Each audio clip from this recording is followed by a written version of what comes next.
Israel faces attacks on multiple fronts, beginning with the horrible terror attack launched by Hamas on October 7th and continuing with an unprecedented direct aerial assault launched by the Iranian regime over the weekend. These events do not take place in a vacuum, Madam Speaker. They take place in regions around the world critical to American national security. They threaten our friends and partners around the globe and threaten the continued safety of democracy. The security of our fellow democratic states is our security, and protecting their security is undoubtedly in America's national interest. Some of the greatest American leaders of the 20th century recognized this fundamental reality. I think of Franklin Roosevelt calling on America to become the great arsenal of democracy to defeat Nazi Germany. And I think of Ronald Reagan reminding us that the preservation of a peaceful, free, and democratic Europe is essential to the preservation of a peaceful, free, and democratic United States. Madam Speaker, peace through strength cannot be delivered through appeasement. We cannot wish our way to national security, and we cannot thrust our heads into the sand while aggressive nations threaten their neighbors. Today's measure is not only about safeguarding the ideals of democracy and peace, but it's also central to our own national security. The actions we take today will be seen and heard around the world. Vladimir Putin is watching. Xi Jinping is watching. The Iranian mullahs are watching. What will we show them? Will we show them that our commitment to security does not stop at the water's edge? Will we show them that we know that the security of our friends and our partners around the globe is our security? Or will we fail to take action, and in doing so, give these powers the same gift we gave to the fascist powers in the 1930s? I know which I would choose. I know what I would show our adversaries, these tyrants and dictators, that just as in Ronald Reagan's time, the United States stands committed to the common defense, that our commitment to our friends and partners stands both now and into the future. I urge all members to support the bill, and I reserve the balance of my time. The gentleman from Oklahoma reserves. The gentlewoman from Connecticut is recognized. Madam Speaker, I rise in strong support of the Indo-Pacific Security Supplemental Appropriations Act, which will provide our allies in the Indo-Pacific region with the support they need to counter China's aggressive and adversarial posture. The post-World War order, U.S. leadership, and our historic and strong allyship with Japan, Taiwan, South Korea, and the Philippines have created enduring peace and prosperity for much of the region. Retreating from Asia under the guise of putting, quote, America first would be a colossal mistake and would yield the fate of democracy and freedom in the Western Pacific to the whims of an autocratic communist government of the People's Republic of China. China is expanding its military capabilities at a rapid pace and is using its influence to suppress dissenters. We have already seen rollbacks of once ironclad rights and freedoms in places like Hong Kong. This bill provides $3.9 billion to support Taiwan and other allies and to replenish our own equipment stocks, as well as $3.3 billion for the AUKUS Trilateral Security Partnership. The world is watching and waiting to see if the America that they know is ready to stand for freedom and democracy and against tyranny. It is up to us to show them that America, their trusted ally, is right here and that we have their back. We must demonstrate that our word can be counted on. Xi is watching. Our friends in Taiwan, Japan, Korea, and the Philippines are watching. I reserve the balance of my time. Gentlewoman from Connecticut reserves. The gentleman from Oklahoma is recognized. Thank you, Madam Chair. I yield to the gentleman from Arkansas, the chairman of the Subcommittee for Transportation, Housing, and Urban Development of the Appropriations Committee, Mr. Womack, for 4 minutes. The gentleman from Arkansas is recognized for 4 minutes. Madam Speaker, preserving the safety, security, and prosperity of our nation is arguably our most important duty. There's a new axis of evil on the rise around the world, And just like the terrible original, this group is bound together by their desire to subjugate their people and destroy freedom and democracy all around the world. They want to end American leadership and prosperity. The second half of the 20th century was the most prosperous in our nation, and that prosperity was underpinned by relative peace. Increasing our strength and the strength of our allies is the only avenue to peace, and this package does just that. I want to thank Speaker Mike Johnson for his courage and his leadership, and my good friends Chairman Cole, Chairman Calvert, and Chairman Diaz-Balart for putting this package together and putting it on the floor. Madam Speaker, I was in the Army National Guard for over 30 years, and a significant part of that time was spent training to fight and win against the Red Army in the Fulda Gap. Well, there's a new Red Army today, and they're inching closer to Central Europe. But this time we have a democratic country in Eastern Europe in their way. All they need are weapons and training. And that's among the bills in the package that we provide today that this body will vote on. Without this package, Putin will continue his march of death and destruction. Without this package, our own Army will have to cancel combat training center rotations, the training events that keep our forces the greatest in the free world. And during those 30 years, I was deployed with my battalion to the Sinai in Egypt, and standing on the Egyptian side of the Rafah crossing, I saw firsthand the death and destruction of Hamas. I also saw our greatest ally in the region, Israel, defending itself. This package today provides Israel the tools it needs to destroy terrorists, killing and capturing and raping its citizens. Our friends need our help. And without this package, our Navy will be without critical air defense munitions required to protect our sailors. These air defense assets enable the control of our seas. Another dictator is marshaling his resources and planning to upend the free and open Indo-Pacific region that has contributed so much to American prosperity. This package makes important investments in our defense capabilities to deter this aggression. Without it, we will produce fewer submarines, we will produce fewer anti-ship missiles, and underfund the requirements of our commanders in the region. And Madam Speaker, our Kansans are at the forefront of producing the critical munitions, from Tomahawk missiles to Standard missiles to naval strike missiles, all funded in this package. Yes, Arkansas, like many other states, is the forge of the arsenal of democracy. So today's vote seems pretty simple to me.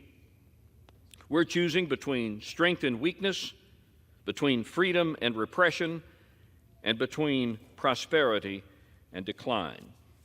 So I ask my fellow members to look past the end of your nose, understand the context and gravity of the situation we face and that our partners and allies face, and support this package today. And with that, Madam Speaker, I yield back the balance of my time. The gentleman from Arkansas yields back. The gentleman from Oklahoma reserves. The gentlewoman from Connecticut is recognized. Madam Speaker, I yield 1 minute to the gentleman from Illinois, the ranking member of the Select Committee on the Strategic Competition between the United States and the CCP, Mr. Krishnamurthy. The gentleman from Illinois is recognized. Thank you, Ranking Member. I rise in strong support of H.R. 8036. A recent survey showed that a majority of Americans believe there's a 50-50 chance or greater of war between the United States and China. It's one of their greatest fears.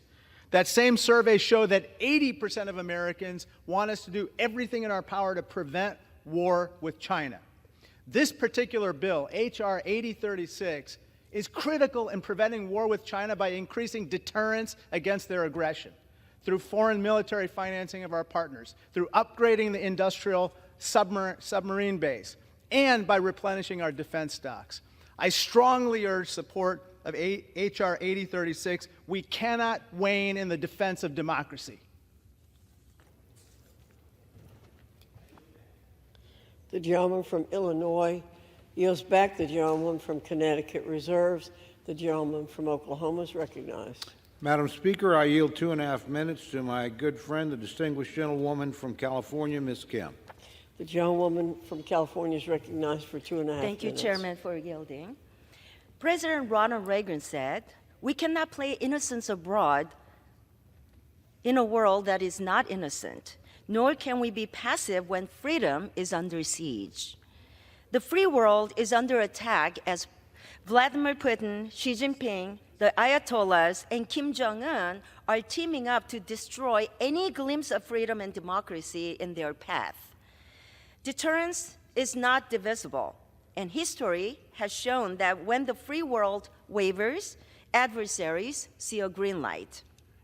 Taiwan Foreign Minister Joseph Wu said recently that the United States failing to support Ukraine would embolden Xi Jinping and support Beijing's propaganda that the United States is not a reliable partner. We want our allies and partners to turn to the United States, not to the Chinese Communist Party, who wants to replace the American dream with its authoritarian vision in a quest to become the superpower, top economic and military power by 2027. If Xi Jinping is successful in his ambitions to take Taiwan, it will directly hurt our economy, our national security, and our leadership globally. And we know he won't stop there. That's why we need to give Taiwan the weapons that it has paid for to defend itself and support other partners in the region. And this bill reaffirms our support by increasing foreign military financing and revamping our submarine industrial base as we implement Pillar 1 of the AUKUS agreement, which allows for the sale of nuclear-powered submarines to Australia and the United Kingdom. For America to continue to shine as a beacon of hope and freedom, we need our allies and partners to trust us and our adversaries to respect us. This is about freedom versus authoritarianism. This is about maintaining a world order that is safe for future generations. History will judge this institution and our country based on how we vote today. The world is watching us, and we need to deliver. So I urge my colleagues to meet this critical moment and pass H.R. 8036, Indo-Pacific Security Supplemental Act. Thank you. With that, I yield back. The gentlewoman from California yields back. The gentleman from Oklahoma reserves. The gentlewoman from Connecticut is recognized. Madam Speaker, I yield 1 minute to the gentleman from Connecticut, Mr. Courtney, a member of the Armed Services Committee and ranking member on the Sea Power and Projections Subcommittee. Mr. Courtney. The gentleman from Connecticut is recognized for 1 minute. Thank you, Madam Speaker. I rise in strong support of the Indo-Pacific Security Supplemental Act. This bill makes critical investments to integrated deterrence in the Indo-Pacific. It fulfills the U.S. Indo-Pacific Command's unfunded priorities and uplifts the U.S. submarine industrial base in support of the trilateral AUKUS security agreement. Its $3.3 billion investment in submarines will both expand production capacity of the Virginia and Columbia class programs and provide Navy with resources to get more attack submarines out of maintenance delays and into the fleet. This supplemental was crafted last fall in tandem with House-Senate passage of AUKUS authorities. It will turbocharge AUKUS with real capital and match the Australian government's commitment to invest $3 billion into the U.S. industrial base. This supplemental, along with continued procurement of 2 Virginia subs per year, will ensure that our Navy has sufficient inventory to sell 3 subs to Australia in the early 2030s, as the agreement calls for. I want to salute Mr. Cole and Ms. DeLauro for their steadfast leadership bringing this measure to the floor so that our nation will renew its role that Franklin Roosevelt described as the arsenal of democracy. I urge passage and yield back. The gentleman's time has expired. The gentlewoman from Connecticut reserves. The gentleman from Oklahoma is recognized. Thank you, Madam Speaker. I yield 1 minute to my very good friend, the distinguished gentleman from South Carolina, Mr. Wilson. The gentleman from South Carolina is recognized. Thank you, Madam Speaker. The visionary Ben Shapiro, editor emeritus of the Daily Wire and host of the top conservative podcast in America, wrote, "Why Mike Johnson is correct" on Thursday. His defense of Mike Johnson has been reinforced by Mark Levin and General Jack Keane. in supporting the people of Taiwan is crucial to be a deterrence to the Chinese Communist Party invading and saving hundreds of thousands of lives. As the son of a flying tiger in World War II, who served in Kunming, Shangtu, and Xi'an, I grew up with appreciation of the people of Chinese heritage. America will stand with the people of Taiwan, with South Korea, Japan, Israel, and Ukraine. We're the greatest nation on earth, and we have to act like this. This is a basic Reagan republicanism. In conclusion, God bless our troops who successfully protected America for 20 years as the global war on terrorism moves from the Afghanistan safe haven to America. We do not need new border laws. We need to enforce existing laws. Biden shamefully opens borders for dictators as more 9/11 attacks across America are as imminent, as repeatedly warned by the FBI. I yield back. The gentleman from South Carolina yields back. The gentleman from Oklahoma reserves. The gentlewoman from Connecticut is recognized. Madam Speaker, I yield 1 minute to the gentleman from Tennessee, Mr. Cohen. The gentleman from Tennessee is recognized for 1 minute. Thank you, Madam Speaker, and thank you, Mr. Lara. Speaker Johnson said he was a wartime speaker, and he was a child of the 80s influenced by Reagan, who went to the Berlin Wall and said, Mr. Gorbachev, take down this wall. I'm a child of the 60s and John Kennedy, and I heard him say in his inaugural address, let every nation know, whether it wishes us well or ill, that we shall pay any price, bear any burden, meet any hardship, support any friend, oppose any foe, to assure the survival and the success of liberty. Mr. Reagan and Mr. Kennedy each expressed what is the will and the heritage of the American government in supporting freedom and liberty around the world. These bills that protect the Indo-Pacific, Israel, and Ukraine protect these countries against attacks on their sovereignty and their existence. They are free and countries that celebrate democracy, and we have a duty to support them, and we're engaging in that American tradition. I support the bills and urge everyone to do so. I yield back the balance of my time. The gentleman from Tennessee yields back. The gentlewoman from Connecticut reserves. The gentleman from Oklahoma is recognized. Thank you, Madam Chair. I yield 1 minute to my very good friend, distinguished gentleman from Colorado, Mr. Lamborn. The gentleman from Colorado is recognized for 1 minute. I thank the gentleman. History is watching us today. The whole world is watching us today. Winston Churchill, before World War II, spoke of those like Neville Chamberlain who chose dishonor over war and ended up with both. Likewise, isolationists today who choose to retreat from helping our friends who are being threatened and invaded will find that the struggles of our friends will sooner or later follow us home. Our standing in the world is at stake with our vote today. We can choose dishonor, or we can choose to help friends who are oppressed by strong and malignant neighbors. Speaker Mike Johnson has chosen honor and is to be commended. Taiwan, Israel, and yes, Ukraine desperately need our help. Vote for all 4 bills. Choose honor over dishonor. I yield back. The gentleman from Colorado yields back. The gentleman from Oklahoma reserves. The gentlewoman from Connecticut is recognized. Madam Speaker, I yield 1 minute to the gentleman from Virginia, Mr. Byer. The gentleman from Virginia is recognized for 1 minute. Thank you. Madam Speaker, I rise to celebrate the good news for our allies in the Indo-Pacific and the Ukrainian people that the House is finally doing the right thing. Today, moral courage and sound strategic thinking finally defeat the partisan cynicism and the political calculation of a small minority of this body who have held our national interests hostage. Some of my colleagues say America should reject our role as the world's dominant power, ignore our geopolitical foes as they move aggressively against our interests and menace our allies. They are wrong. While it is deeply unfortunate that it took this long for wiser voices to prevail, the House is stepping up today to proclaim the American strength and send bold support to Ukraine and the Indo-Pacific. The Ukrainian people did not choose this war, and Ukraine was invaded by a bloody tyrant whose designs to go far beyond Ukraine. If allowed to go expand unchecked, Russian and Chinese aggression will only make a deadly global confrontation more likely. This moment is long overdue, and we can only hope that this delay will not result in lasting damage to Ukraine's war efforts.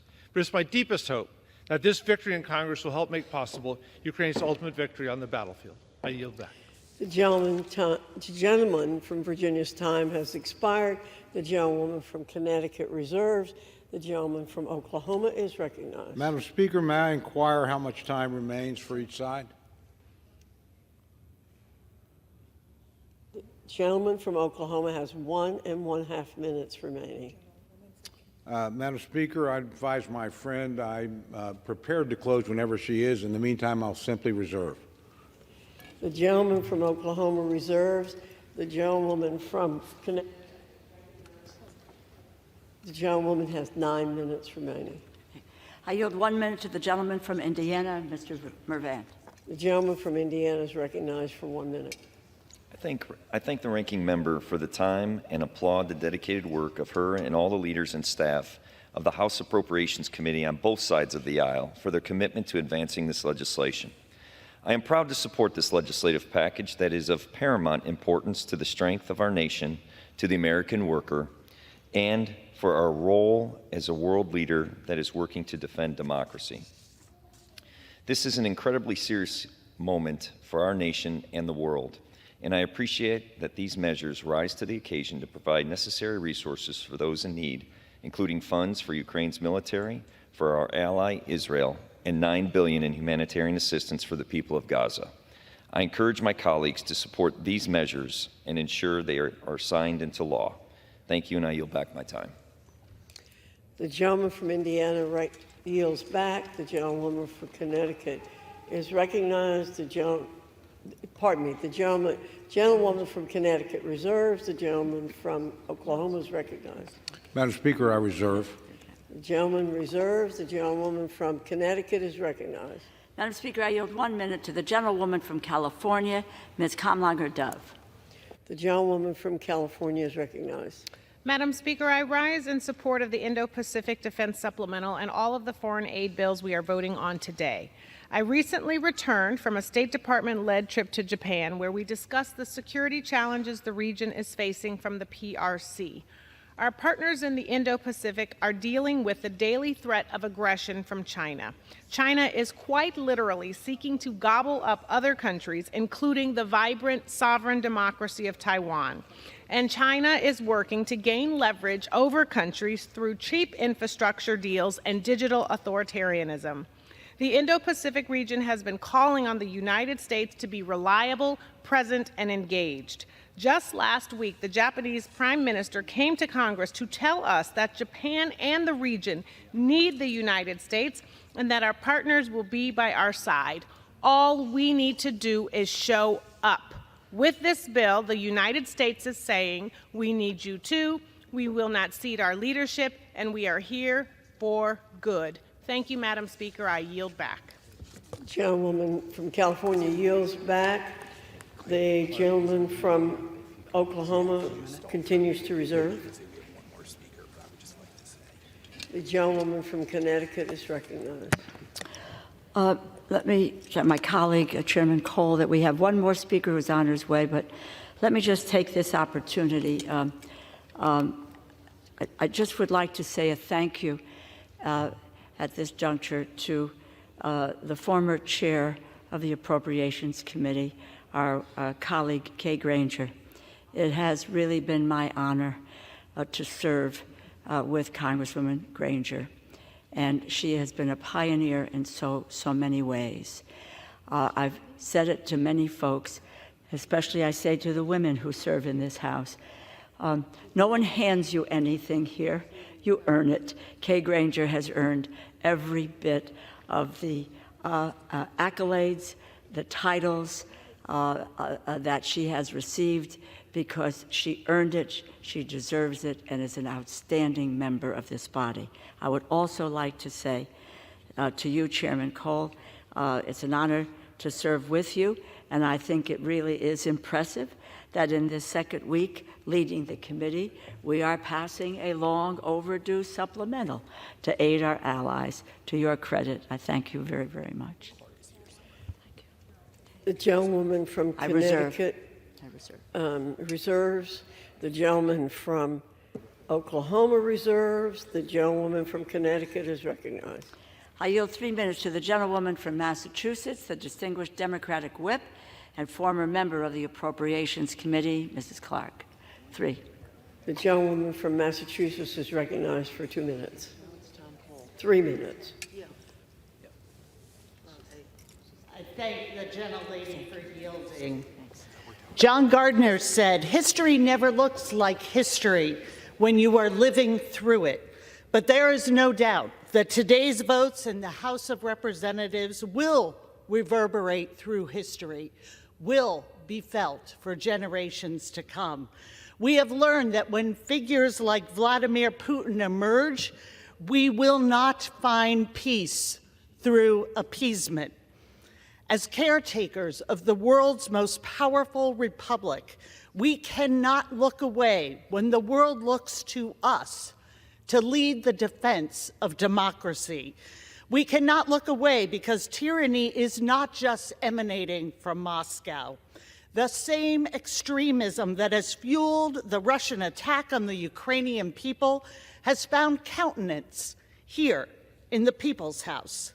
In voting yes today, we can rebuke all those who choose to side with the enemies of freedom. As we combat tyrants, we can also not turn away from the innocent victims of war and famine. The suffering people of Gaza, Sudan, Haiti, Chad, and Armenia. The humanitarian aid in this package is vital to relieving their pain, saving their lives, and securing their children's future. As we witness so much destruction and starvation, as we attempt to comprehend the intertwined horrors of the October 7th attack on Israel and the devastating toll on innocent civilians in Gaza, I cannot see a path to peace that does not provide security and sovereignty to both Israelis and Palestinians, a peace rooted in justice and our common humanity. It is our hope that the votes we take today are a start. But we are not simply living through history, we are shaping it. We have the opportunity today to shape a future that is more just, more equitable. The bills before us today are not perfect. They consider very complex and painful issues, but they are a critical step forward, and I urge my colleagues to join me in taking it. I yield back. The gentlewoman from Massachusetts yields back. The gentleman from Oklahoma reserves. The gentlewoman from Connecticut is recognized. Madam Speaker, I yield back the balance of my time. The gentlewoman yields back. The gentlewoman yields back. The gentleman from Oklahoma is recognized. Thank you, Madam Speaker. I yield myself the balance of my time. I want to begin by thanking the Speaker and the Rules Committee, particularly my good friends Chairman Burgess and Ranking Member McGovern, for structuring this debate so every member in this chamber would have an opportunity to express their opinion on every issue. This is really a very welcome gift. Nobody's being jammed. Everybody can voice their own opinion. I want to thank my good friend, the Ranking Member of the Full Appropriations Committee, for working with me. We've had a long friendship and a long professional relationship, and I look forward to the years ahead working with her. But finally, Madam Speaker, I want to urge all our colleagues to support all four of these bills. We are, as Speaker after Speaker has said, at a critical moment in our history. We need to stand firm. We need to send a clear signal to the rest of the world, so please pass the bills. With that, Madam Speaker, I yield back my time. The gentleman from Oklahoma yields back. All time for debate on the bill has expired. It's now in order to consider the amendment printed in Part C of House Report 118-466. For what purpose does the gentleman from California seek recognition? Madam Speaker, I have an amendment at the desk. The clerk will designate the amendment. Amendment number 1, printed in Part C of House Report number 118-466, offered by Mr. Issa of California. Pursuant to House Resolution 1160, the gentleman from California, Mr. Issa, and a member opposed, each will control 5 minutes. The chair recognizes the gentleman from California. Madam Speaker, we meet in an extraordinary session here on a Saturday, and we do so because Iran has fired missiles over our very ships intended to land on our ally Israel. We meet here on a Saturday because Russia has invaded Ukraine and continues an aggression that will not stop there. But we also meet here in order to provide a protection and a preventative funding to our allies in the Indo-Pacific. Included in those allies in this amendment must be the Philippines. Only days ago, the President of the Philippines and the Prime Minister of Japan met with our President in a trilateral meeting for the first time in literally, I believe, history.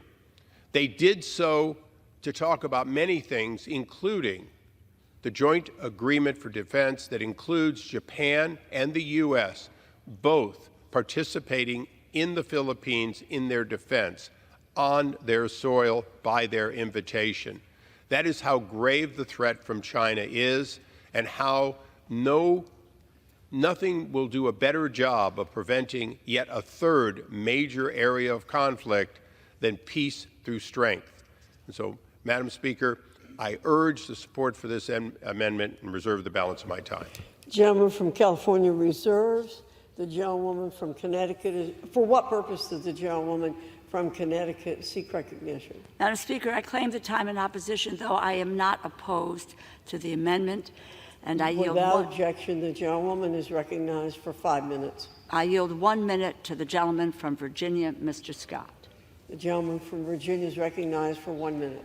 Thank you, Madam Speaker. I rise today in support of the amendment that I joined with Congressman Issa and Moylan in support of foreign military funding for the Philippines. Earlier this month, as co-chair of the U.S.-Philippines Friendship Caucus, I had the opportunity to meet with the President of the Philippines, along with members of the Philippine House of Representatives, to discuss important bilateral relationship between our two countries. In these discussions, we emphasized a shared maritime vision of keeping peace and freedom, particularly in the South China Sea. And as the gentleman from California mentioned, we're pleased to see the Biden administration recognize this important relationship, particularly by enhancing the Defense Cooperation Agreement. This which to allow the United States and the Philippines to better address the shared challenges in the Indo-Pacific region. I urge my colleagues to support the amendment and yield back the balance of my time. The gentleman from Virginia yields back. The gentlewoman from Connecticut reserves. The gentleman from California is recognized. Madam Speaker, it's my honor to recognize and yield 1 minute to the gentleman from Guam. The gentleman is recognized for 1 minute. Thank you, Madam Speaker. I rise today to emphasize the importance of supporting our ally, the Philippines, as they stand on the front lines of China's gray zone warfare in the Philippine Sea. The U.S. needs to further commit to its security cooperation efforts with our friends in the Philippines. Since increasing Philippine foreign military finance in 2022, we have drastically improved in their ability to counter regional threats. Madam Speaker, we can do more. Our Philippine allies are harassed and intimidated daily. This includes high-pressure water cannons against civilian Philippine fishing vessels in their own waters. To show our support, I introduced with Congressman Bobby Scott H-Res 837, reaffirming the ties between the United States and the Philippines. Funding our allies is simple math. Dedicating $500 million in 1 year ensures the protection of 9 critical military bases and posts, protecting 11 million Filipino citizens across 300,000 square kilometers. The Philippine Department of National Defense has stored record with military operations planning with U.S. Indo-PACOM leaders, and to meet further fight to force. I thank my colleague, Mr. Isaac, for submitting this amendment, and I yield back. The gentleman's time has expired. The gentleman from California reserves. The gentlewoman from Connecticut is recognized. Madam Speaker, I yield back the balance of my time. The gentlewoman yields. The gentleman from California is recognized. Madam Speaker, how much time do I have remaining? The gentleman has 2.5 minutes remaining. Madam Speaker, I yield the remaining time to myself. The gentleman is recognized. Thank you. I want to remind this body of something that I think is important today. When I entered this body some 20 plus years ago, another congressman, then Bob Filner, and myself founded the Philippine Friendship Caucus. And we did so because there were many promises made all the way back in World War II that had been reneged on through what was known as the Rescission Act. Through education, the Congress wisely restored to those scouts, those individuals who fought and died next to us or often were tortured when captured, while defending us and warning us from the Philippines when it was occupied. The Philippines has been our possession, our colony, our ally throughout history. But more importantly, the Philippine people have reached out to us time and time again to be our friends. President Marcos came here personally to double down, triple down on that relationship as a friend of the U.S., a democracy, and in fact, ready to defend the region with its partners for freedom in the Indo-Pacific. So, Madam Speaker, I ask you, please, this is an amendment more important perhaps than any other to prevent war, and I yield back the balance of my time. Pursuant to the rule, the previous question is ordered on the bill and on the amendment by the gentleman from California, Mr. Issa. The question is on the amendment by the gentleman from California. Those in favor say aye. Aye. Those opposed, no. The ayes have it. The amendment is agreed to.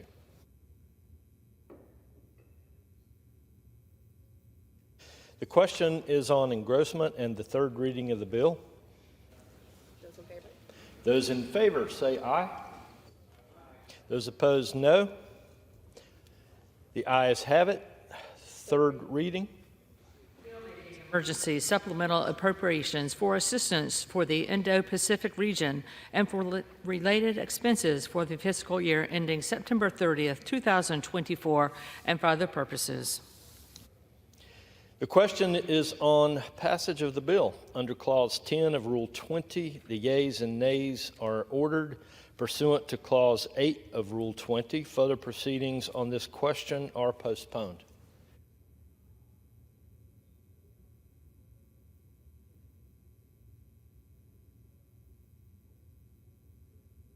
For what purpose does this gentleman from Oklahoma? Mr. Speaker, I would request the yeas and nays.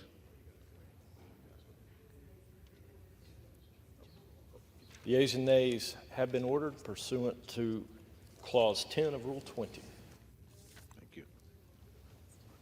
Gentlemen have a general leave request.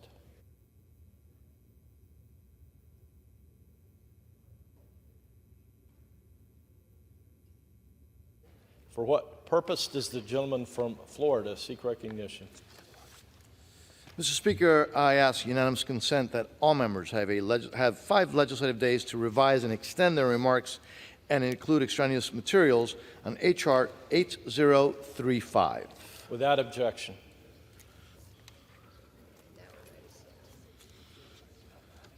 Pursuant to House Resolution 1160 and Rule 18, the Chair declares the House in Committee of the Whole House on the State of the Union for the consideration of H.R. 8035. The Chair appoints the gentlewoman from North Carolina, Ms. Fox, to preside over the Committee of the Whole.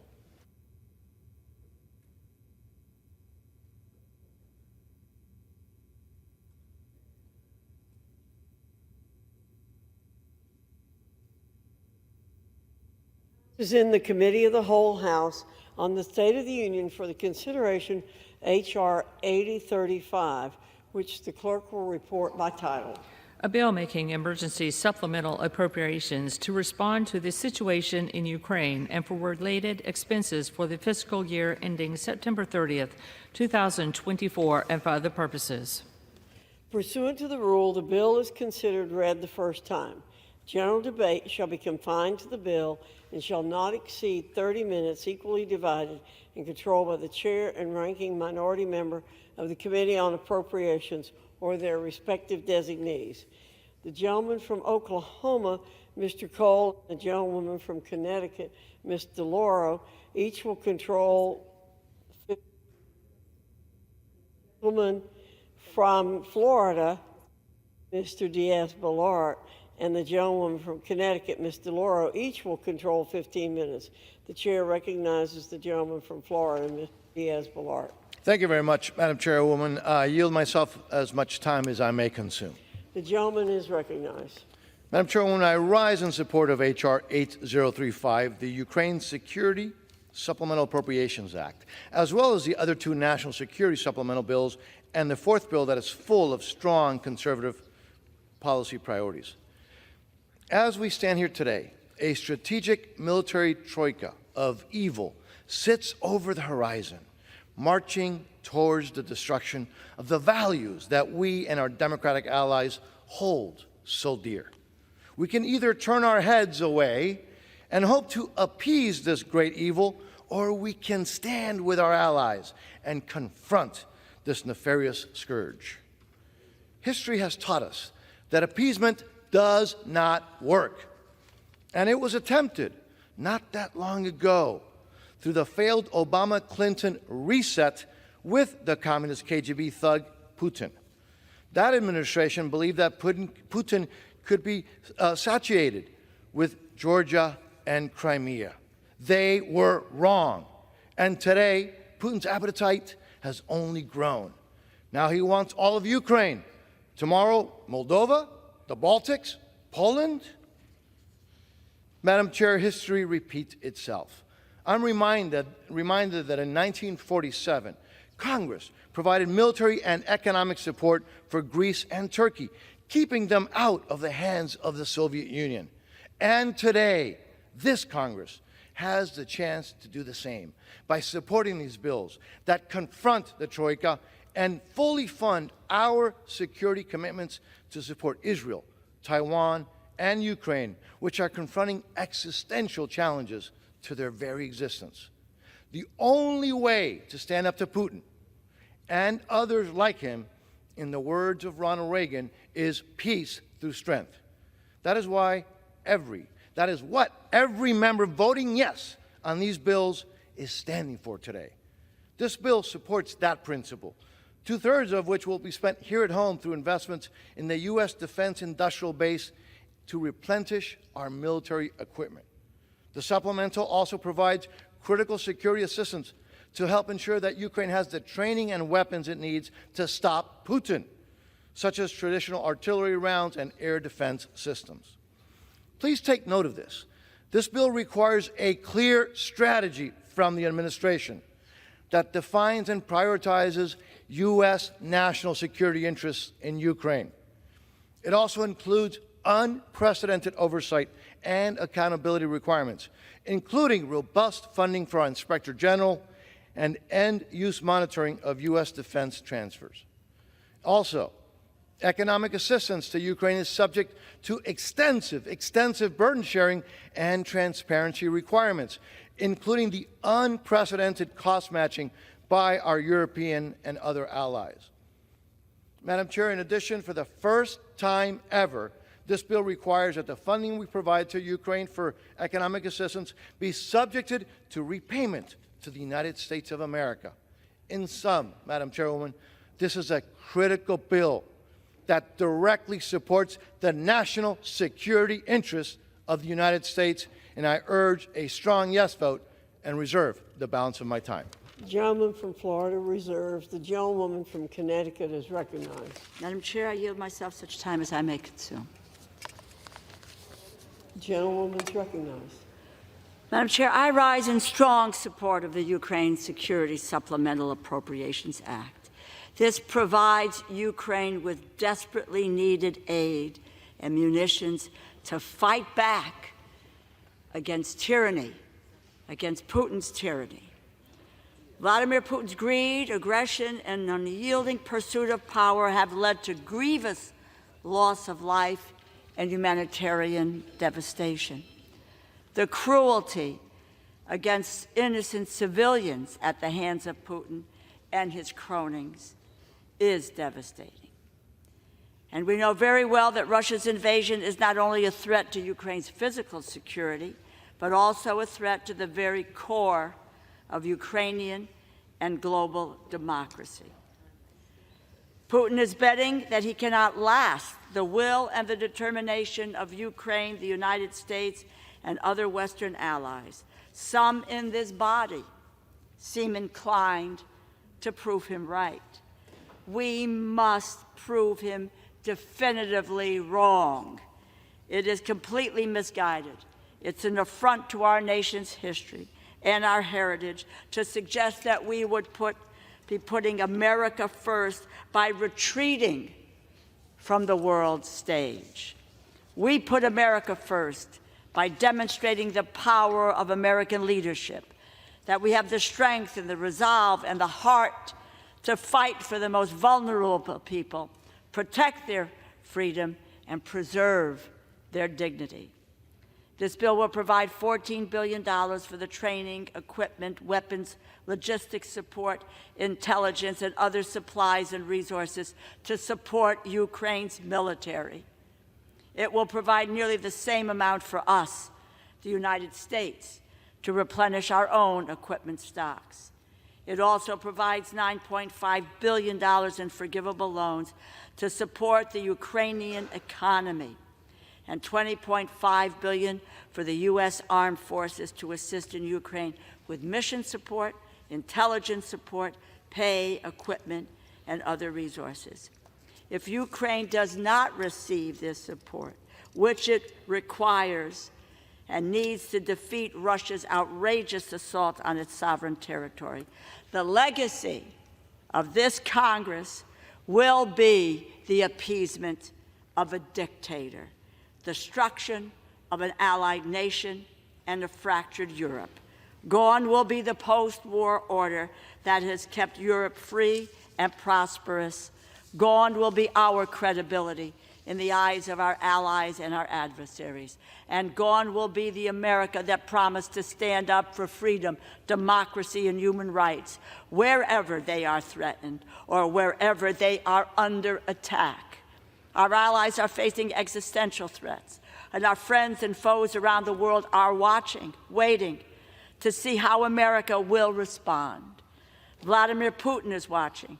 Our allies in NATO and across Europe are watching. What course will America take?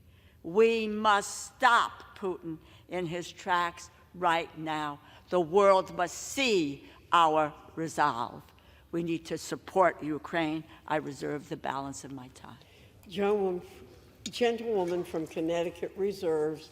The gentleman from Florida is recognized. Thank you. I would now like to yield 1 minute to the gentleman from Ohio, the chairman of the Permanent Select Intelligence Committee, Mr. Turner. Again, for 1 minute. The gentleman from Ohio is recognized for 1 minute. Thank you, Madam Chair. I want to begin by thanking the Speaker for bringing this bill to the floor for the importance of serving our national security. This bill will have overwhelming support on this House floor today. When people ask why we should support Ukraine, I like to remind them of President Xi of China's trip to Russia last year. When President Xi stood next to Vladimir Putin, he had an open mic, and he said, "Change is coming that hasn't happened in 100 years, and we are driving this change together." The we is Vladimir Putin and President Xi, and the 100 years, we know what that is. That's World War I and World War II. They themselves stood together and articulated that this is a battle between authoritarianism and democracy, and we must stand for democracy and against authoritarianism. Also, according to the Kiel Institute for the World Economy, our European allies have committed to giving more than $60 billion in military aid since Russia's unjustified invasion, while the U.S. has given roughly $42 billion. We are less than half. I ask unanimous consent that the Kiel Institute report be entered into the record. Without objection, the gentleman's time has expired. The gentleman from Florida reserves. The gentlewoman from Connecticut is recognized. Madam Chair, I yield 1 minute to the gentlewoman from California, the distinguished Speaker Emerita, Ms. Pelosi. The gentlewoman from California is recognized for 1 minute. Thank you, Madam Speaker. I thank the gentlelady for the distinguished ranking member of Appropriations Committee for yielding, but also for her leadership in bringing this to the floor. I join Mr. Turner and others in saluting the Speaker, as well as our leader, Mr. Jeffries, for making this important legislation possible. I associate myself with everything that's been said already about Ukraine, but I want to just focus on one particular area. 2 years ago, and almost 2 weeks ago, I led the first high-level delegation to Kyiv, and we saw firsthand the courage of the people, the danger of the Russians. But let me just tell you what is heartbreaking about it. Vladimir Putin has instructed his troops to use rape, kidnapping, and murder in front of family members as a weapon of war to demoralize the people of Ukraine. I hope that our colleagues will choose democracy and decency rather than autocracy and evil, because I fear that if you choose the Putin route, you will have blood on your hands. Blood of the children, blood of their mothers, raped in front of their parents, raped in front of their children. I urge an aye vote on this and all the other bills before us today. Thank you, Madam Speaker. The gentlewoman's time has expired. The gentlewoman from Connecticut reserves. The gentleman from Florida is recognized. Madam Chairwoman, thank you. I yield the gentleman from North Carolina, who is a member of the Appropriations Committee, Mr. Edwards. I yield for 1 minute. Gentleman from North Carolina is recognized for 1 minute. Ronald Reagan said, democracy is worth dying for because it's the most deeply honorable form of government ever devised by man.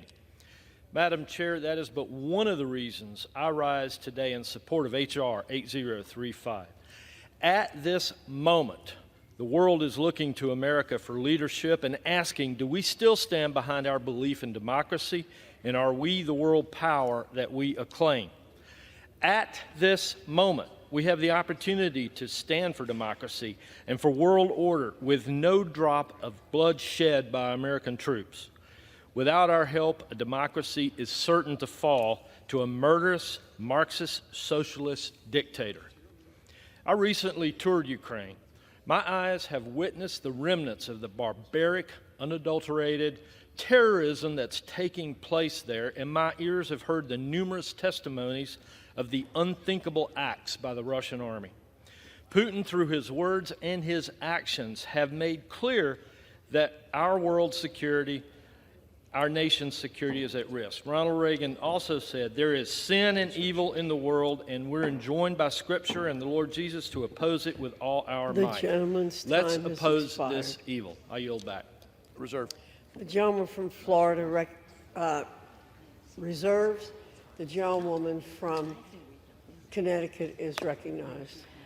Madam Chair, I yield 1 minute to the gentleman from New York, the distinguished Democratic leader, Mr. Jeffries. The gentleman from New York is recognized for 1 minute. Thank you, Madam Speaker. I also thank the distinguished gentlelady from the great state of Connecticut for yielding and for her extraordinary leadership throughout this process. I want to thank Speaker Emerita Pelosi, all of the members of the House Democratic Caucus for steadfastly standing behind America's national security priorities to get us to this point. Madam Speaker, I rise today in strong support of the legislative package that is before the Congress. For months, the national security priorities of the American people has been obstructed by pro-Putin extremists determined to let Russia win.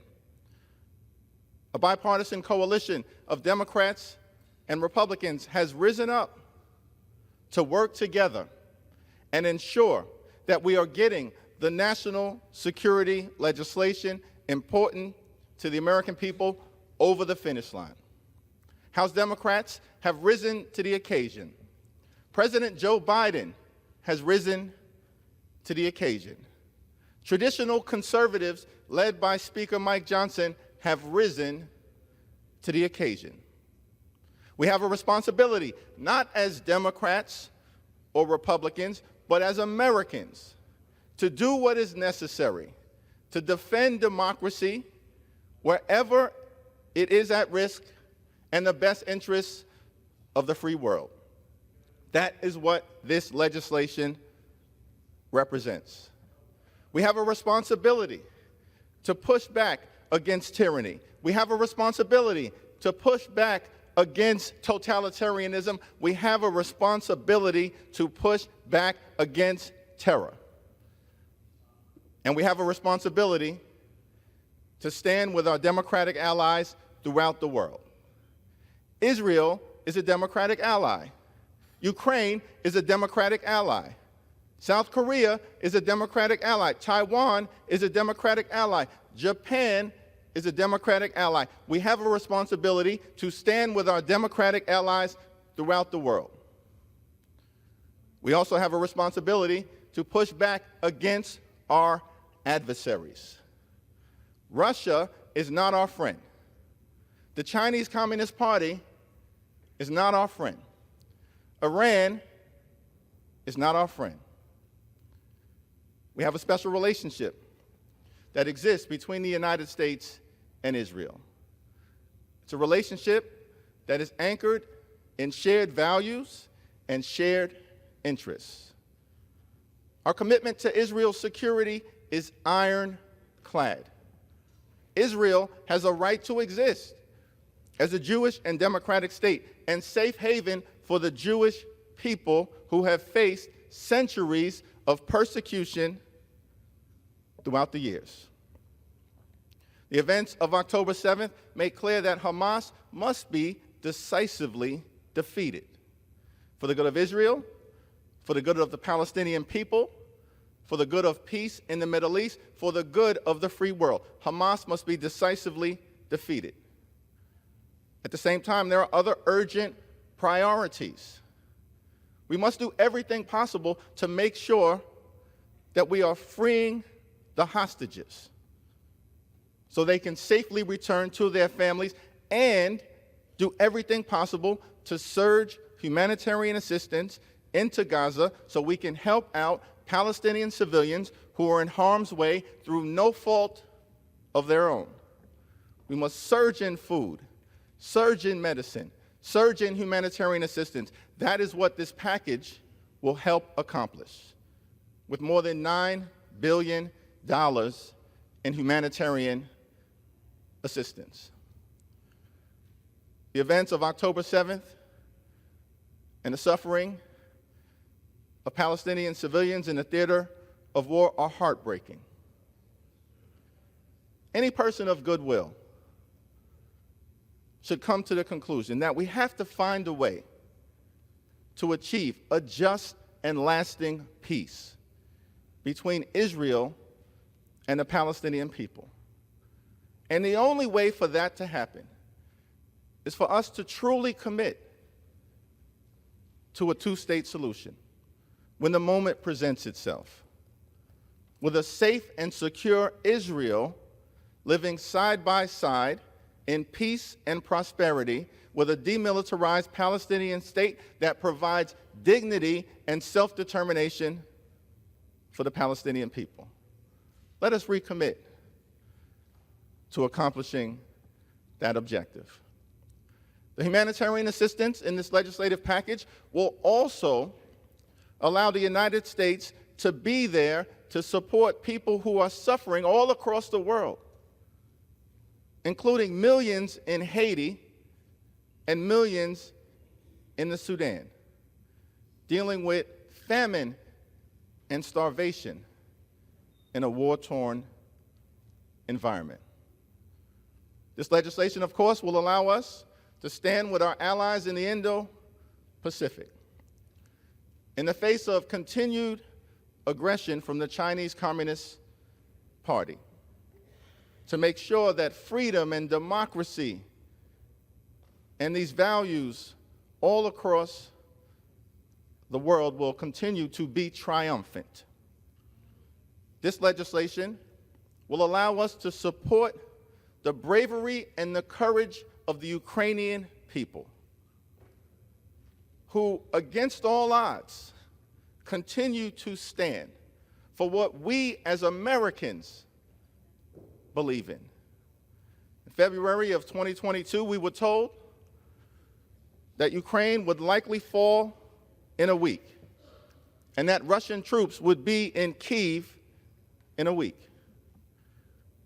But the bravery, the courage, the resilience of the Ukrainian people in the face of the most powerful military in Europe has proven to be consequential in partnership with American support and that of our NATO allies. But the Ukrainian people have taught us something, that in the face of an incredible military apparatus that they were confronting against all odds, that when a people believe in freedom or liberty or democracy, that can overcome even the mightiest of militaries. And so we've seen them, despite the prediction that they would fall in a week, inflict more than 300,000 casualties on the Russian military, significant portions of the Russian Navy wiped out in the Black Sea. More than half the territory that had initially been seized by the Russian military recaptured by Ukraine against all odds. But the pro-Putin obstruction that has stopped this national security legislation from advancing to the floor until this point risks all of the progress that has been made, which is why it's so essential for us to do what is necessary to stand with the Ukrainian people. Let me close with this observation that this is a moment to choose.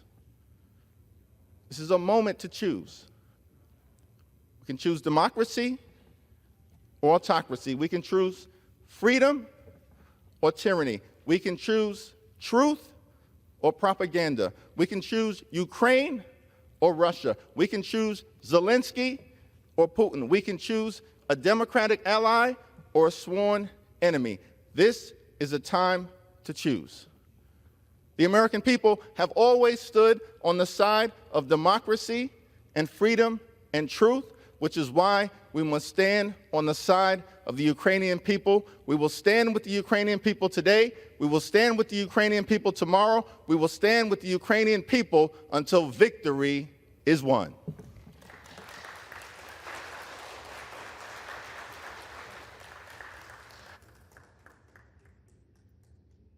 The chair will remind all persons in the gallery that they are here as guests of the House and that any manifestation of approval or disapproval of proceedings is in violation of the rules of the House. The gentleman from Florida is recognized. I'd like to yield 1 minute for the gentleman from Florida, Mr. Waltz. Mr. Speaker, my colleagues and I have led the charge on stopping Putin in the face of Biden's too little, too late strategy. But before we go any further, we have asked for 4 simple things: a strategy to get us out of this stalemate, protect the U.S. border as a first principle, real burden sharings with the European, and a smart energy policy. We've got none of that, Mr. Speaker, yet 2.5 years into this war, we still don't know what success looks like. Is it Crimea? Is it all of the Donbass? Is it hold what you got? We don't know because President Biden won't tell us and the American people. We must close the U.S. border and defend it as a matter of first principle. It's not an either or, but it is a matter of priorities. We hear the EU and NATO are doing all it can. Baloney. They can't do more because only 11 out of 31 are contributing the bare minimum to its defense. And if they won't do it now, Mr. Speaker, then when will they? And most offensive, if we drive down the price of oil below $50 a barrel, Putin's war machine is done. I can no longer in good conscience, Mr. Speaker, ask the American people to dig deeper behind a blank check, behind bad strategy, bad policy. We just can't afford it anymore. Gentleman's time has expired. The time. gentlelady from Connecticut is recognized. Chair, I yield 2 minutes to the gentlewoman from Ohio, the ranking member of the Energy and Water Subcommittee, Ms. Kaptur, who has been indefatigable and courageous in her struggle to support the Ukrainian people, and we thank you, Congresswoman Kaptur. I thank the distinguished ranking member of the full committee for yielding me the time and rise to support liberty for Ukraine. Let us defeat the spiderweb of tyranny between Putin's regime, Iran, China, and North Korea. We see their evil and their weaponry. Ukraine does not ask us to fight for her, only to arm her valiant soldiers to push Russia back inside its own borders. Ukraine's soldiers have recaptured half its stolen territory, armed them to finish the job. For those who may naively think America can sit on the sidelines and seek isolation, please know this old adage: if you take no interest in foreign affairs will find you.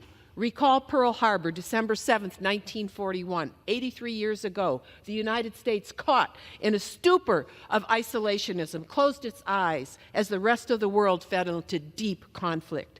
There is no killing field on earth like Ukraine. Millions upon millions upon millions of innocent people have died at the hands of deadly dictators, Lenin, Stalin, and now Putin. If Putin is permitted to conquer Ukraine, he will not stop there. He's promised that. Support from the American people will ensure victory for Ukraine, with the free world girding liberty's shield. Recall the ancient words of Ukraine's poet laureate, Taras Shevchenko, who died almost 2 centuries ago in a ghastly prison, just like Alex Navalny died a few weeks ago in a ghastly Russian prison. Why? Because they believe in liberty. Quote, "The time is near when on Ukraine's plains a shackled folk will burst its chains. Blessed be your children in these lands. By touch of your toil-hardened hands, then shall our day of hope arrive. Ukrainian glory shall revive." Today is that day. Support liberty for Ukraine. Defeat Russian tyranny. Thank you, and I yield back. The gentleman from Florida is recognized. Mr. Chairman, thank you very much. I yield now to the gentleman from Alabama, the chairman of the Armed Services Committee, Mr. Rogers, for 1 minute. The gentleman is recognized. I thank my friend for yielding. Mr. Chairman, I rise in strong support of all these national security supplementals. The Armed Services Committee just completed our annual military posture review hearings with our combatant commanders. Each of them raised grave concerns about how China, Russia, Iran, and North Korea are working together in a new axis of evil to harm our alliances and undermine our national security. Nowhere is this more important or apparent than in Ukraine. China, North Korea, and Iran are eagerly aiding and abetting Putin's brutal invasion of Ukraine because they know a Russian victory there will seriously undercut American credibility and deterrence and leave our allies exposed. A Russian victory will embolden Kim, Xi, and the Ayatollah to confront South Korea, Taiwan, Israel, and ultimately the United States in a new and in fatal ways. And I fear Putin will use victory in Ukraine as a springboard to invade Eastern Europe. We can't let that happen.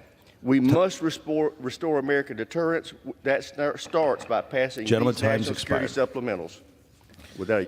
Gentleman from Florida reserves. The gentlelady from Connecticut is recognized. Chair, I yield 2 minutes to the gentlewoman from California, the ranking member of the State and Foreign Operations Subcommittee, Ms. Lee. Gentlewoman is recognized for 2 minutes. Thank you very much. I want to thank the distinguished ranking member for yielding and also for her tremendous leadership on global peace and security issues in this House. Thank you. Mr. Chairman, I rise in strong support of H.R. 8035. This bill provides nearly $10 billion in economic assistance for Ukraine and surrounding countries, with nearly $8 billion in direct budget support. Now, when I visited Ukraine in 2019, I immediately recognized the love of the Ukrainian people for their country and for their democracy. Since the war broke out, I've met with Ukrainians in the region. Actually, I was with Speaker Pelosi during that visit, and I've met and heard firsthand the dire situations that they face amidst Russian aggression. I've talked with civil society organizations funded by the United States who, facing danger and violence, are supporting refugees, vulnerable people, women, and children. I was deeply moved by their stories and their commitment. The United States must support these brave Ukrainians in their effort to protect their sovereignty because, let's be clear, Putin will not stop until Ukraine's democracy is dismantled, and we all know that he will not stop with Ukraine. Now, as ranking member of the State and Foreign Operations Subcommittee, I am proud that we are also considering other significant investments in United States global leadership today, particularly the more than $9 billion in desperately needed humanitarian assistance. We're facing historic challenges of hunger, displacement, and conflict across the globe. I was recently in Chad, one of the poorest countries in the world. Thousands of refugees are fleeing the horrific war in Sudan. They are in dire need of food and just the basics to survive. These resources will enable the United States to respond to not just the humanitarian needs that we read about on the front page, but the quieter conflicts that are destroying people's lives, such as in Sudan and Haiti. This is a defining moment in our history. I urge my colleagues to respond to the remarkable strength and resilience of the Ukrainian people and stand by them by supporting this supplemental bill. Thank you, and I yield back. The gentlewoman from Connecticut reserves. The gentleman from Florida is recognized. Thank you very much. I yield the gentleman from Texas, Mr. South, for 1 minute. The gentleman is recognized for 1 minute. Mr. Chairman, I rise in opposition to the Ukrainian Security Supplemental Appropriations Act, and I will make a glaring point. This war is not, economically speaking, even a fair fight. The gross domestic product of the European Union is 9 times that of Russia's. Their population is 3 times that of Russia's. The European Union can do more. If the United States continues to fund this effort, the EU will not muster the political will to do what they should. Yes, Russia is a strategic adversary of America, but it is a bigger threat to our European allies. NATO nations now, many are not doing the required 2% of GDP on defense. Europe must act with greater urgency. We've heard a lot about Churchill and Chamberlain. May I point out, they're both British. If the Great Britain and Europe as a whole had done more with Austria, with Sudetenland, history might be different. I implore my colleagues to put America's border security ahead of Ukraine's, and I yield back. The gentleman from Florida reserves. The gentlewoman from Connecticut is recognized. Chair, I yield 2 minutes to the gentlewoman from Minnesota, the ranking member of the Defense Subcommittee, Ms. McCollum. The gentlewoman is recognized for 2 minutes. Thank you, Mr. Chair. It's been 6 months since President Biden sent his security supplemental to the Congress, 2 months since the Senate passed it. But today, the House will finally act. And it's not a moment too soon, for the situation in Ukraine is dire. Vladimir Putin has failed to release thousands of Ukrainian children who have been kidnapped and continues to murder Ukrainian citizens on a daily basis. The Ukrainian military faces a severe shortage of ammunition to protect their citizens and their sovereignty. And why? Because for months this House has remained silent, but today that changes. Today we will pass this legislation. We will provide security and economic assistance to Ukraine. We will replenish depleted stocks of U.S. equipment here at home. And we will join and show the Baltic nations, Romania and Poland, that we stand with them, along with our European and NATO allies. Together, we will support the Ukrainian people in their fight for freedom. We will make it clear to authoritarian nations that America will always stand up for democracy here at home and around the world. I urge my colleagues to support these bills, and I yield back, Mr. Speaker. The gentleman reserves. The gentleman from Florida is recognized. Mr. Chairman, I yield to the gentleman from Nebraska, Mr. Flood, 1 minute. The gentleman is recognized for 1 minute. Mr. Speaker, I rise today in support of the supplemental for Ukraine. Less than 100 years ago, Joseph Stalin committed one of the largest genocides in history when he starved millions of Ukrainians to death. Today, Putin's Russia is once again stopping at nothing. They have used Ukrainian civilians as human shields, they've committed horrible acts of sexual violence, and they have abducted tens of thousands of Ukrainian children. The history of atrocities committed by tyrants against Ukraine is a stark reminder of the moral duty we have as Americans to stand with our friends and allies against tyranny and opposition. For those in our country who don't think what's happening in Ukraine has anything to do with us, Putin doesn't just want parts of Ukraine, he wants to end the post-World War II order that has underpinned freedom and economic prosperity in Europe, the United States, and beyond. This package is critical, not just for Ukraine, but for the entire free world so that we can beat back the reincarnation of what President Reagan called the evil empire. I urge my colleagues to join me in supporting it. Thank you, and I yield back. Gentleman from Florida reserves. The gentlewoman from Connecticut is recognized. Chairman, I yield 2 minutes to the gentleman from Illinois, the ranking member of the Transportation, Housing, and Urban Development Subcommittee, co-chair of the Ukrainian caucus, Mr. Quigley. The gentleman is recognized for 2 minutes. Thank you, Mr. Speaker. Just back from a third trip to Ukraine during the war, and yes, we saw evidence of these Putin war crimes, the mass graves, evidence of torture, religious persecution, kidnapping of children. It reminds us that throughout our history, in moments like this, our country has been called to act, and it did. Called to stand up in the fight for freedom and in the face of tyranny, and to be the arsenal of democracy. But in recent months, we have not met this challenge. It's been said it's never too late to do the right thing. Well, we're coming really close as we've been handcuffed by extremists and appeasers. And now the pipeline to Ukraine is almost empty. Should we now fail to send additional aid, Ukraine will lose this war, and in Putin's eyes, it will be just the beginning of his efforts to reconstitute the Soviet Union. Inaction risks not just the fate of democracy, but the possibility of drawing our own country directly into war. So today it's particularly important that we heed the voices from the past, from President Ronald Reagan as he espoused the Reagan Doctrine, that we will always defend our friends and allies against Soviet aggression. From President Kennedy saying, we shall pay any price, bear any burden, meet any hardship, support any friend, oppose any foe, to assure the survival and success of liberty. And finally, in his last inaugural, FDR, who reminded us, we have learned that we cannot live alone, at peace, that our well-being is dependent on the well-being of other nations far away. We can and must act. Thank you, and I yield back.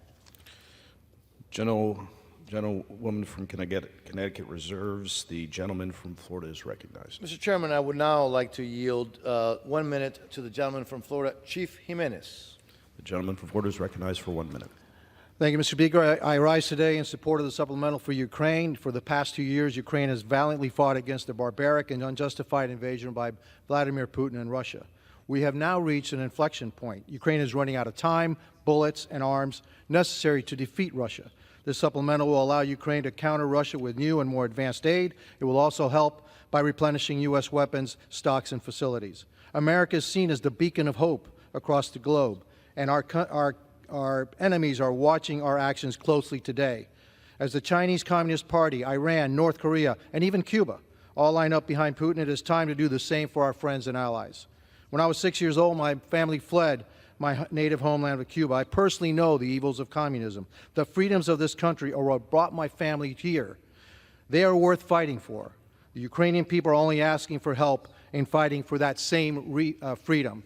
And what is the cost of freedom? Is there a cost for freedom? Can you put a price tag on it? Today is a chance to bolster our international reputation as a faithful ally and to prove that we will not falter under pressure. This is an opportunity to help our allies and discourage our adversaries. I urge support and yield back. Gentleman, time's had expired. Gentleman from Florida reserves. The gentlelady from Connecticut is recognized. Mr. Chairman, I am prepared to close, and I reserve my time. Gentlewoman reserves. Gentleman from Florida is recognized.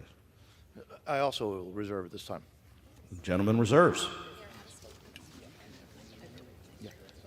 Gentlewoman from Connecticut is recognized. I am ready to close, Mr. Chairman, if the gentlewoman as well. Gentlelady from Connecticut recognized.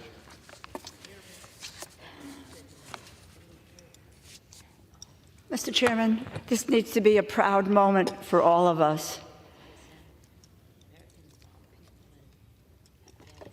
This country, this great United States of America, has always led, has always taken the high ground and the moral responsibility to do the right thing.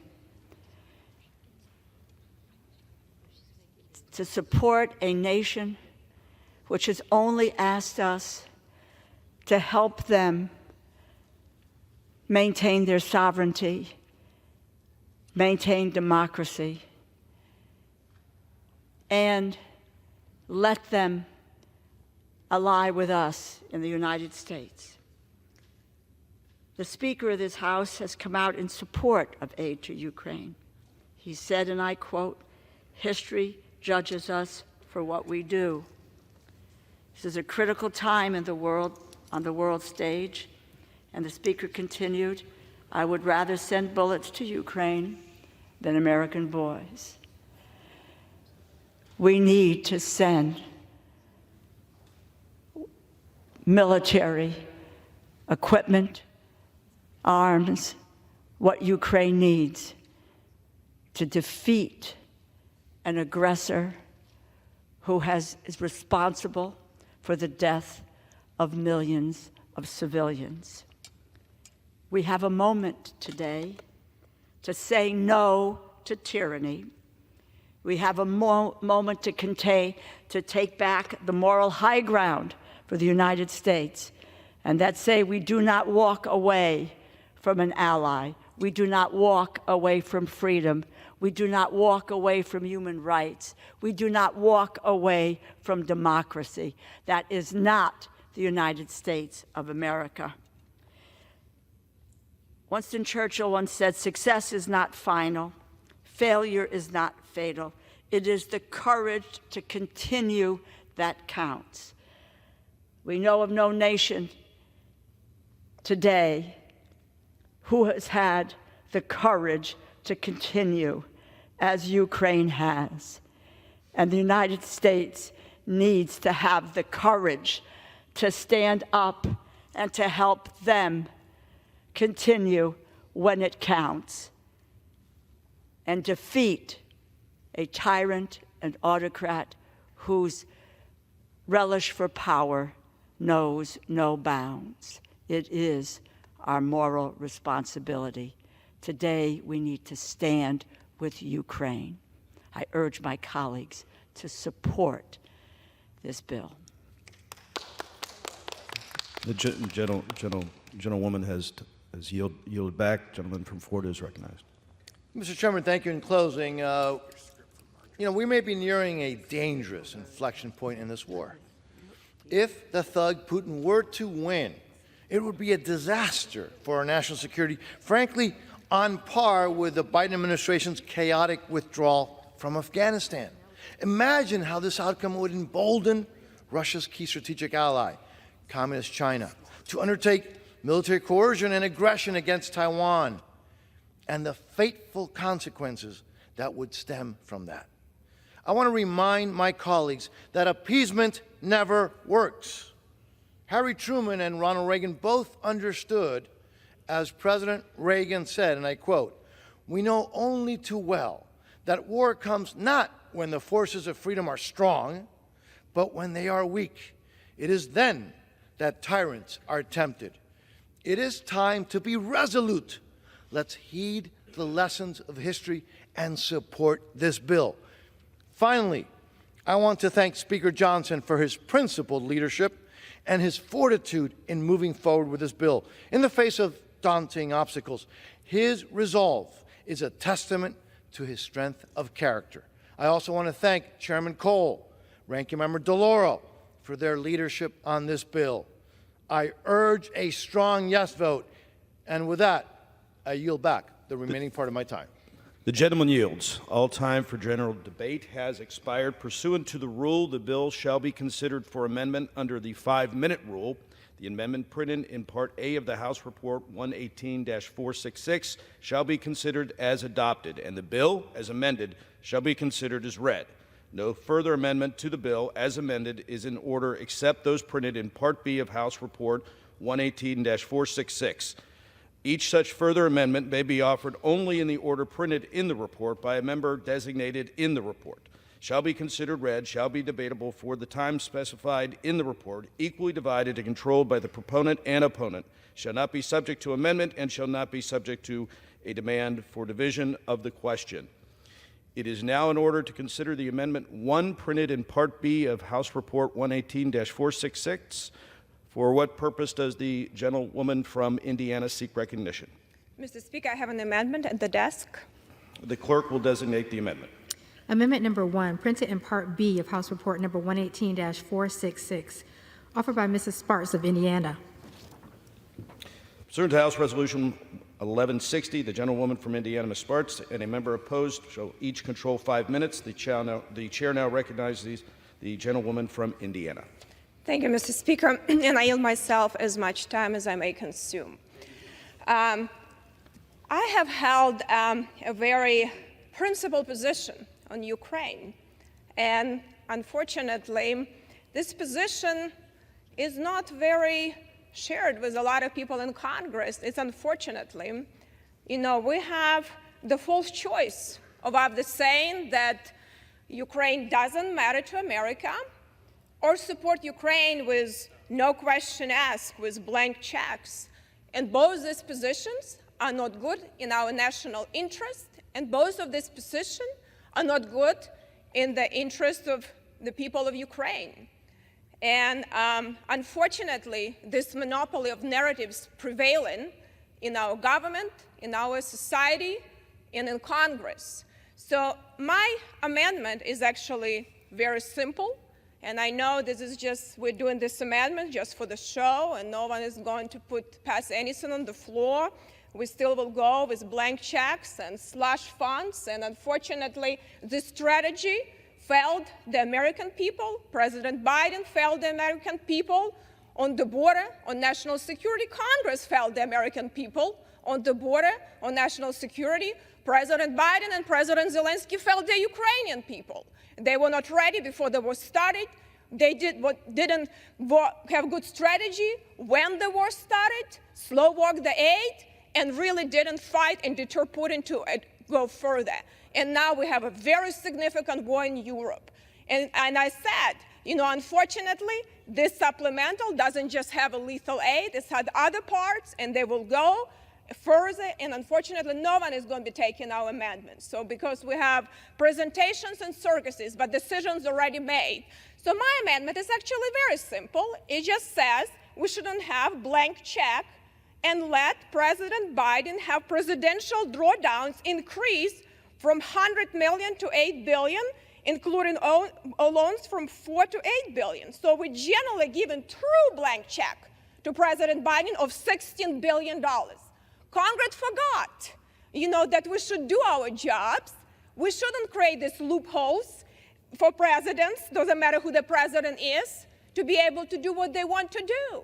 This is our job to oversee these funds. So very simple amendment. This emergency that we created now go to the point where giving billions of dollars Congress and not doing its job. We have the power of the purse for a reason. So all it does, this amendment, it eliminates 4 sections that increasing, and it's a true blank check. Because when we say that presidential drawdown goes from 100 million to 8 billion almost, or from 200 to 400 million, from 25 to 50 million, we really don't even know what he's going to do. He can do whatever he wants with that.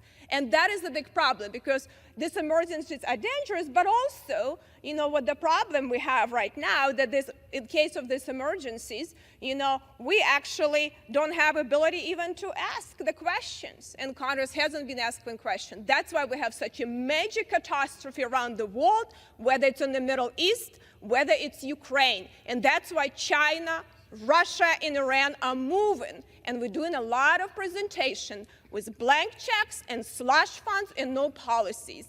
And so I would urge my colleagues to think maybe for a change and give this amendment consideration, which I have a very low expectations. And I also would consider, as I said, to supporting lethal aid with border security. But unfortunately, that didn't happen. And it's sad for me to see that we still don't take this war as serious as we should be, because generally only 13.7 billion actually go to security assistance directly to Ukraine. From this 60 billion plus another 8 billion slush fund. So we're talking almost $70 billion plus another 8 billion of loans, whoever they go to. So we're talking about almost 80. So I have a problem with that, and I reserve. Woman reserves. For what purpose does the gentlewoman from Connecticut? Mr. Chair, I claim time in opposition to this amendment. The gentlewoman is recognized for 5 minutes. This war is an existential conflict for Ukraine. As important, it is a test for the United States and the United States leadership. One of the best tools we have to get the Ukrainians what they need is presidential drawdown authority. This allows the United States to send equipment from our stocks to the front line in a matter of days.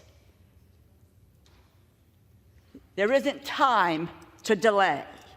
This amendment would cut that authority from $7.8 billion to $100 million. It ties our hands, and yes, it hamstrings the Ukrainian military to do the job that they need to do to defeat Putin. We all lose if Ukraine succumbs to Putin's ambitions, and it will not stop there. Putin in 2016 asserted that Russia's borders do not end, and this is a quote, do not end anywhere. Russian officials just this spring have threatened Finland, Romania, Armenia, Estonia, Lithuania, and Moldova, removing the best tool that the United States has to exercise in terms of a moral clarity and responsibility, that we can move quickly to arm our allies would be a grave mistake. Please vote no on this amendment, and I yield back the balance of my time. The gentlewoman reserves. The gentlelady yielded back. The gentlelady How much time from do I have Indiana.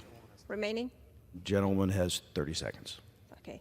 Thank you, Mr. Speaker. I just want to highlight we are increasing blank check from 100 million to 8 billion, and we don't even know if it's spent for Ukraine or not. Just a blank check of 16 billion to President Biden, purely blank check. And I hope that my colleagues will support that, because we need to stop slush fund and blank checks. We will never win against aggressors if we continue Congress not do its job.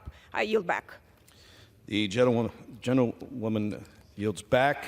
The question is on the amendment offered by the gentlewoman from Indiana. Those in favor say aye. Those opposed say no. In the opinion of the chair, the noes have it. The amendment is not agreed to. I request a recorded vote. Purposes, the gentlelady from Indiana seek recognition. I request yeas and nays. Do you request a recorded vote? Recorded vote. Okay, so pursuant to Clause 6 of Rule 18, further proceedings on the amendment offered by the gentlewoman from Indiana will be postponed. It is now in order to consider Amendment Number 2, printed in Part B of House Report 118-466. For what purpose does the gentlewoman from Georgia seek recognition? Mr. Speaker, I have an amendment at the desk. The clerk will designate the amendment. Amendment number 2, printed in Part B of House Report number 118-466, offered by Ms. Green of Georgia. Pursuant to House Resolution 1160, the gentlewoman from Georgia, Ms. Green, and a member opposed, each will control 5 minutes. The chair now recognizes the gentlewoman from Georgia. Thank you, Mr. Speaker. My amendment today would drive the amendment, the bill for Ukraine, take each dollar amount in this act is hereby reduced to zero. You see, the United States taxpayer has already sent $113 billion to Ukraine, and a lot of that money is unaccounted for. This is a continuance of a sick business model that the American government continues. The federal government continues to fund the military-industrial complex, and this is a business model that requires Congress to continue to vote for money, to continue to fund foreign wars, and this is a business model the American people do not support. They don't support a business model built on blood and murder and war in foreign countries, while this very government does nothing to secure our border. The American people are over $34 trillion in debt, and the debt is rising by over $40 billion every single night while we all sleep. But yet nothing is done to secure our border or reduce our debt.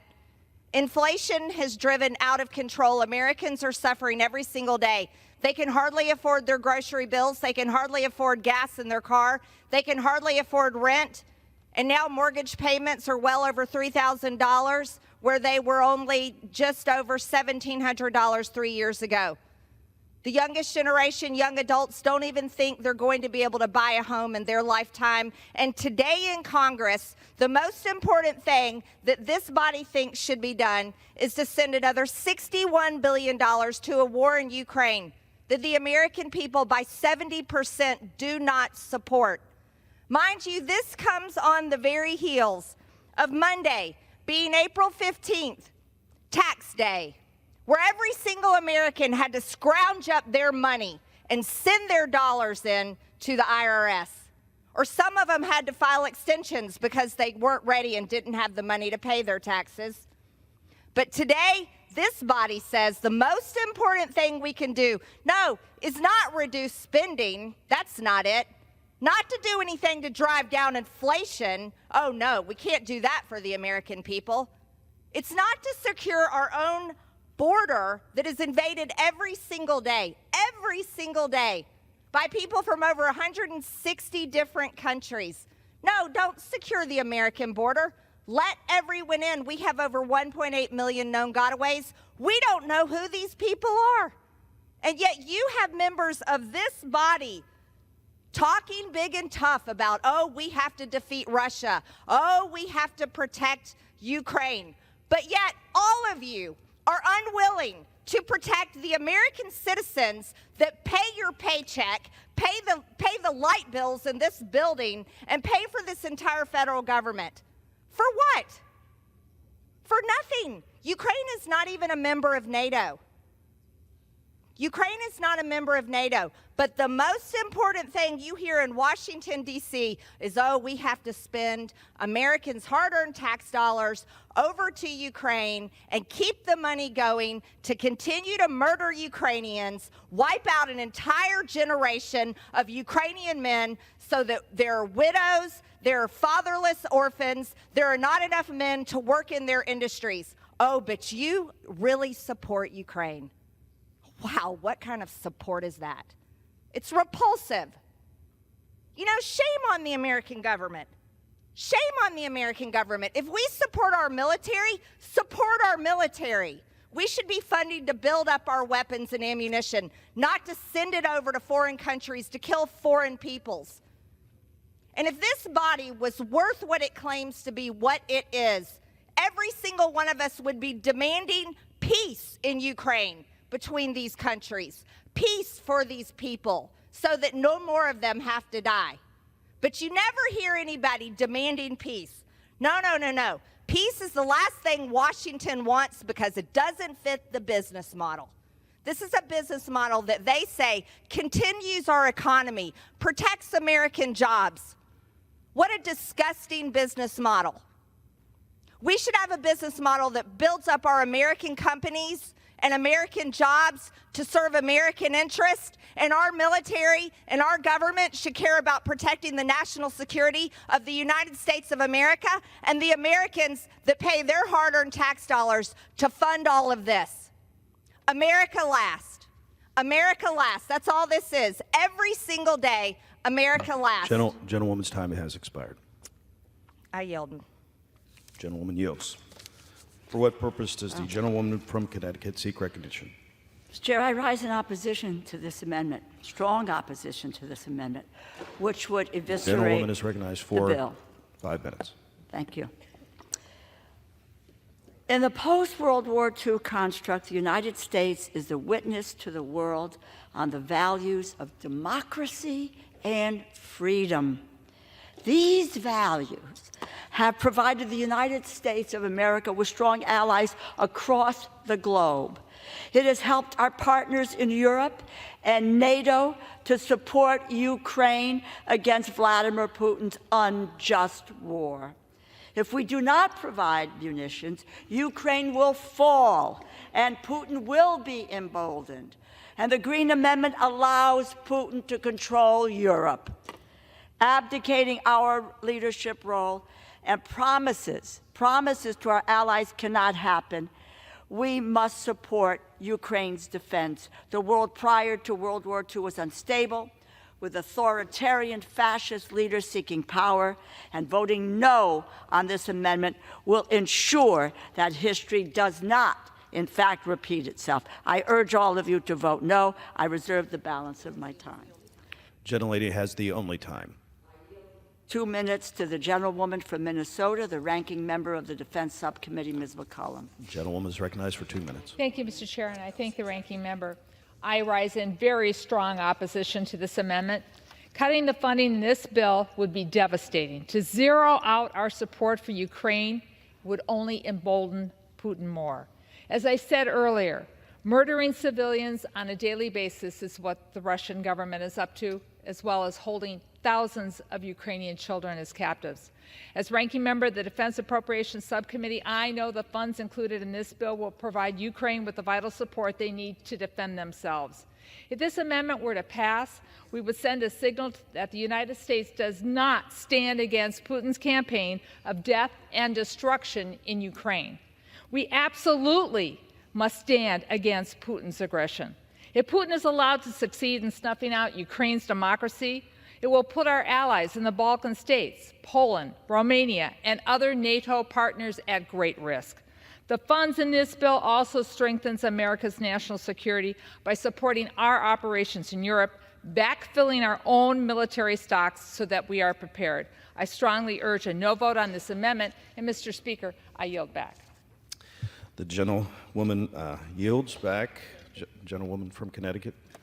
Mr. Chair, I yield 2 minutes to the gentleman from Washington, the ranking member of the Armed Services Committee, Mr. Smith. The gentleman is recognized for 2 minutes. Thank you, Mr. Speaker. I want to focus on one argument of the sponsor of this amendment, who's basically saying that if we pass this bill, we are advocating the killing of Ukrainians.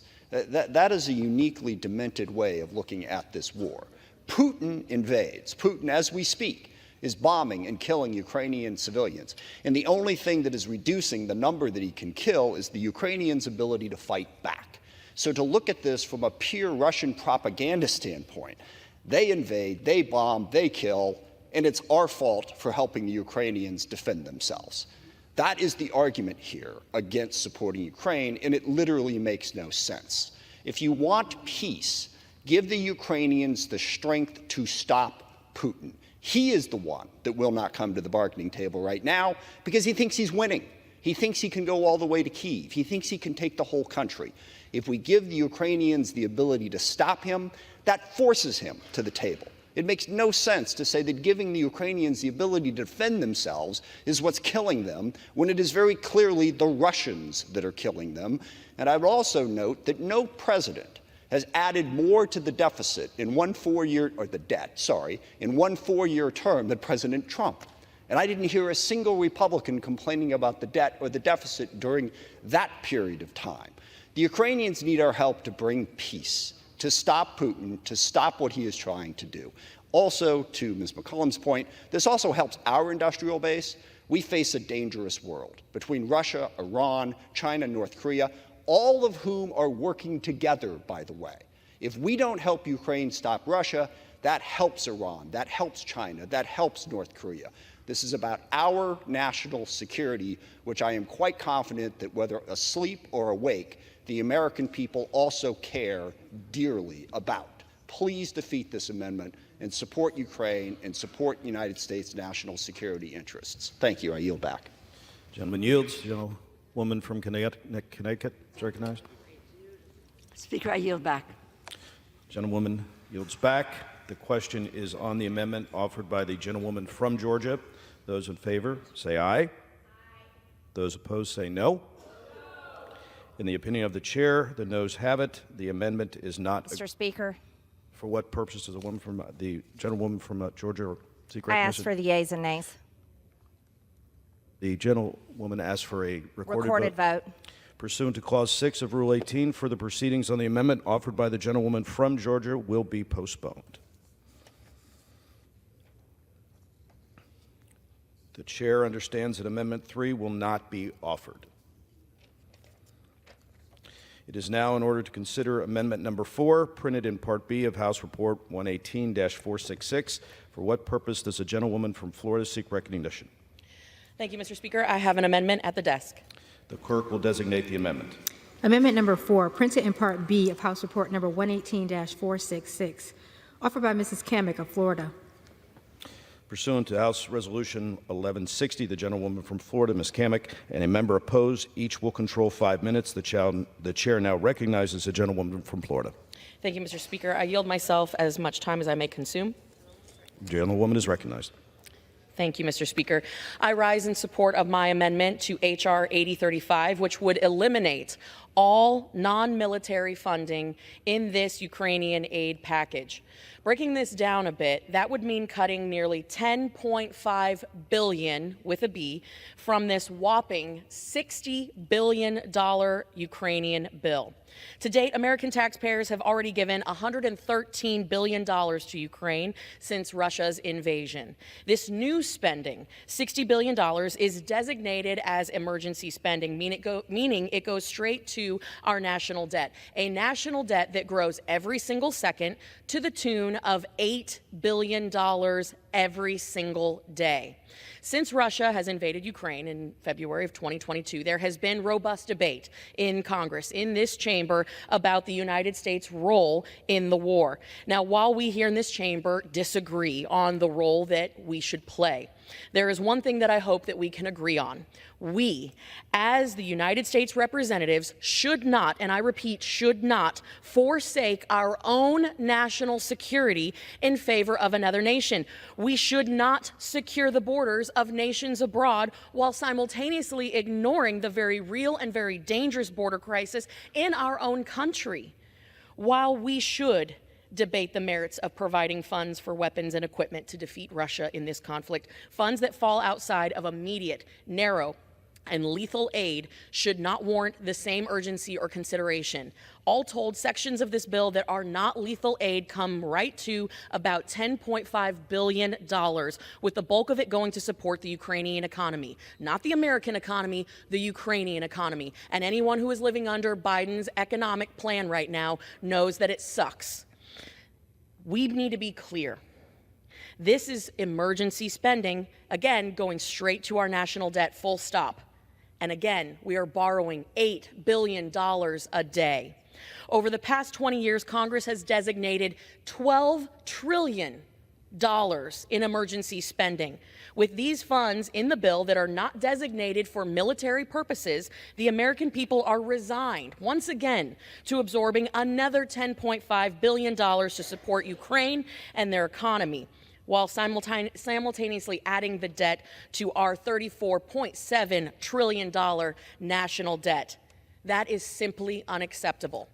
We are robbing Peter to pay Paul, and the American people are once again left holding the bag. You cannot stand here on this chamber's floor as a representative of the American people in the people's house and sincerely say that you have done everything possible to look out for American national security and American economic security if we don't narrow the focus of this bill. We have to adopt this amendment. And by the way, while I was speaking, we have added another $5.5 million to the national debt. I urge my colleagues to support this amendment, and I reserve. Gentlewoman reserves. For what purpose does the gentleman from Florida seek recognition? I claim the time in opposition, if you would. The gentleman is recognized for 5 minutes. Mr. Chairman, I rise in opposition to this amendment from one of the people that I most admire, and again, a dear friend and a colleague from Florida. This is clearly a well-intended amendment. And frankly, when I was listening to her presentation, there are so many things that I agreed with what she said. But it would strike all funding in the bill except for the foreign military financing. And so, as I mentioned, there's so many things that I agree with what she said. I agree, for example, that over time the United States we must focus its effort on really intelligence and essential military support. I totally agree with that. She also talked about how we need to narrow the scope. I would argue that, unfortunately, the amendment needs to be narrowed a bit, should have been narrowed a bit, because it would be really, really counterproductive the way it's written at this time. And let me respectfully explain why. First, the amendment would zero out funding to keep U.S. personnel in our embassy in Ukraine safe. I don't think that's something that we should be doing right now. Also, the funding to enhance the U.S. government's presence in order to conduct oversight, which is something that I've been clamoring for, a lot of us have been clamoring for, begging and pleading and working for. Well, this would eliminate that as well. And by the way, it would eliminate it, including for the oversight of the military portion of the assistance. Now, secondly, it would eliminate funding for the State Department's and USAID's Inspector General, from whom we require unprecedented oversight plans. But then, obviously, we need to give them the resources for this critical work, because we have to have oversight. And that's something that I know that, at least on my side of the aisle, we all agree on, regardless of what you believe our role should be in Ukraine. And again, unfortunately, as I mentioned, this would eliminate that, the funding for that. Third, it would also eliminate funding for investigations of Russian war crimes in Ukraine, and as well as assistance to help secure Ukrainian nuclear facilities. And we've seen those in the news under threat by the Russians. And also the funds for potential clearance of Russian mines. And finally, it would eliminate economic support for Ukraine. And that is something that the sponsor of this amendment is really focused on. But I would argue even there, that is essential at this moment, right now. Look, it's pretty clear that Putin has been targeting farmlands and infrastructure, energy infrastructure, road infrastructure, and Ukraine's industrial base. And by the way, he's doing that for a reason.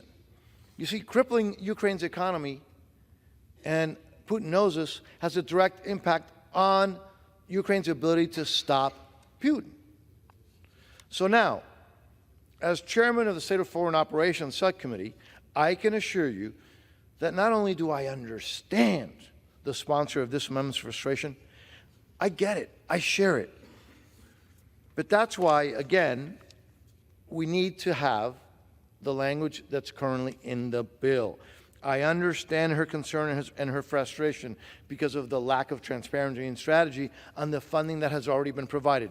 So that's why this is very clear. That's why this legislation includes many of the critical oversight and burden-sharing priorities that I'm very proud originated in the FY24 State Foreign Operations Bill. These include unprecedented cost matching requirements so that other donors step up. They must step up. The bill imposes layers and layers and layers of conditions on the funding, including for in-person monitoring, for example. This bill requires, I know, novel concept, a strategy that must be developed and submitted so that Congress can evaluate the execution of aid and its alignment with U.S. national security interests. Another significant change, by the way, from the Senate supplemental is a requirement in this bill that the economic support to Ukraine be repaid, transforming assistance from a grant to a loan. I am so grateful to the sponsor of this amendment for her work. I appreciate the intent of this amendment, but we cannot afford to shortchange our oversight funding, our diplomatic security funding, and other strategic priorities. So for those reasons, with, again, the great admiration and respect for the sponsor of this amendment, I must urge a no vote on this amendment, and I reserve the balance of my time. Gentleman's time has expired. The gentlewoman from Florida is recognized. Thank you, Mr. Speaker. And let me just begin by saying the feeling is mutual. I have tremendous respect and admiration for my colleague from the Sunshine State. And I hear loud and clear the critical elements of this bill that have been deemed necessary. Heck, I deem them necessary. The American people and the representatives in this chamber, we demand fully accountability and transparency. However, there are multiple poison pills within this text that the American people, and certainly not my constituents back home, support. For example, $300 million for international narcotics control and law enforcement. What about the 100,000 plus people every single year in America that are being poisoned by fentanyl? Where is the funding to stop the flow of fentanyl into the United States? What about the $25 million for transition initiatives? What about the $60 million for diplomatic programs? I noticed that my colleague, again, who I deeply respect, he mentioned that part of that is for security, but what about the rest? Or the $481 million for refugee and entrance assistance?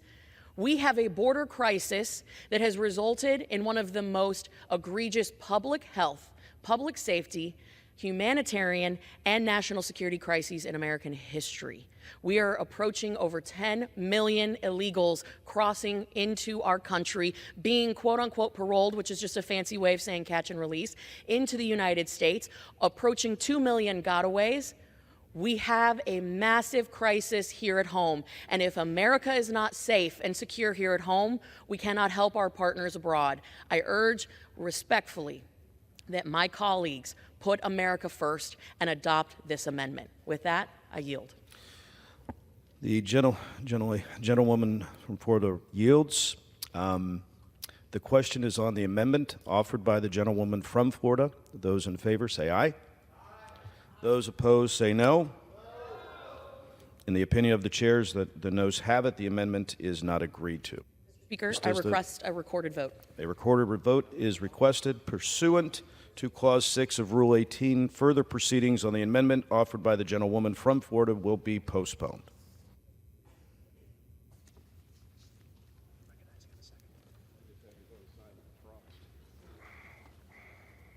What purpose does the gentleman from Florida seek recognition? Thank you, Mr. Chairman. I now move that the committee do rise.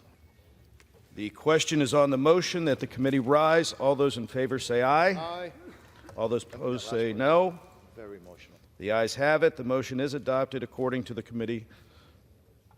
Rises.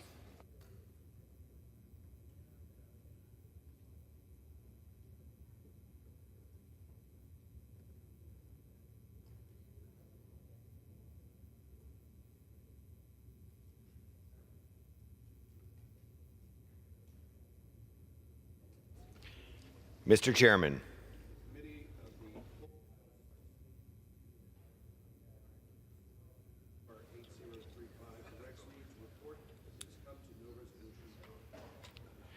The Chair of the Committee of the Whole House on the State of the Union reports that the committee has under consideration H.R. 8035 and has come to no resolution thereon.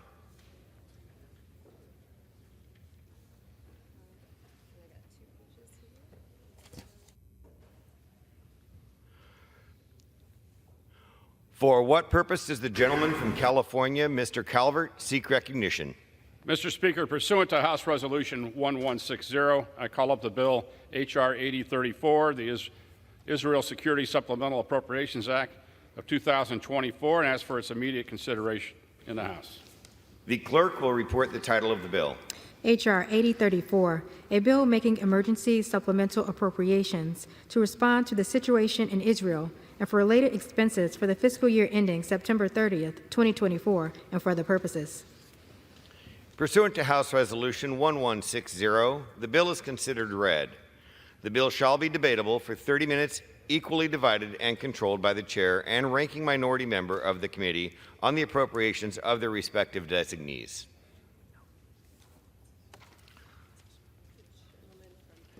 The gentleman from California, Mr. Calvert, and the gentlewoman from Connecticut, Ms. DeLauro, will each control 15 minutes.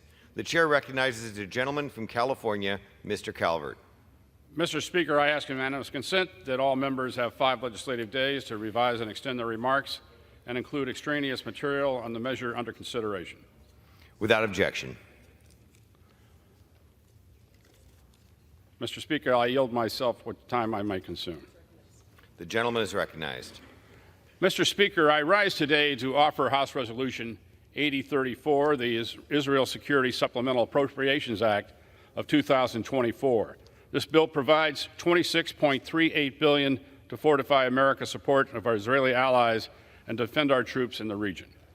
It is part of a larger package of 3 security supplemental appropriation acts before us: Israel, Ukraine, and Indo-Pacific. All 3 are essential to deter our adversaries. There are moments where actions is optional, a convenience but not a necessity, a choice.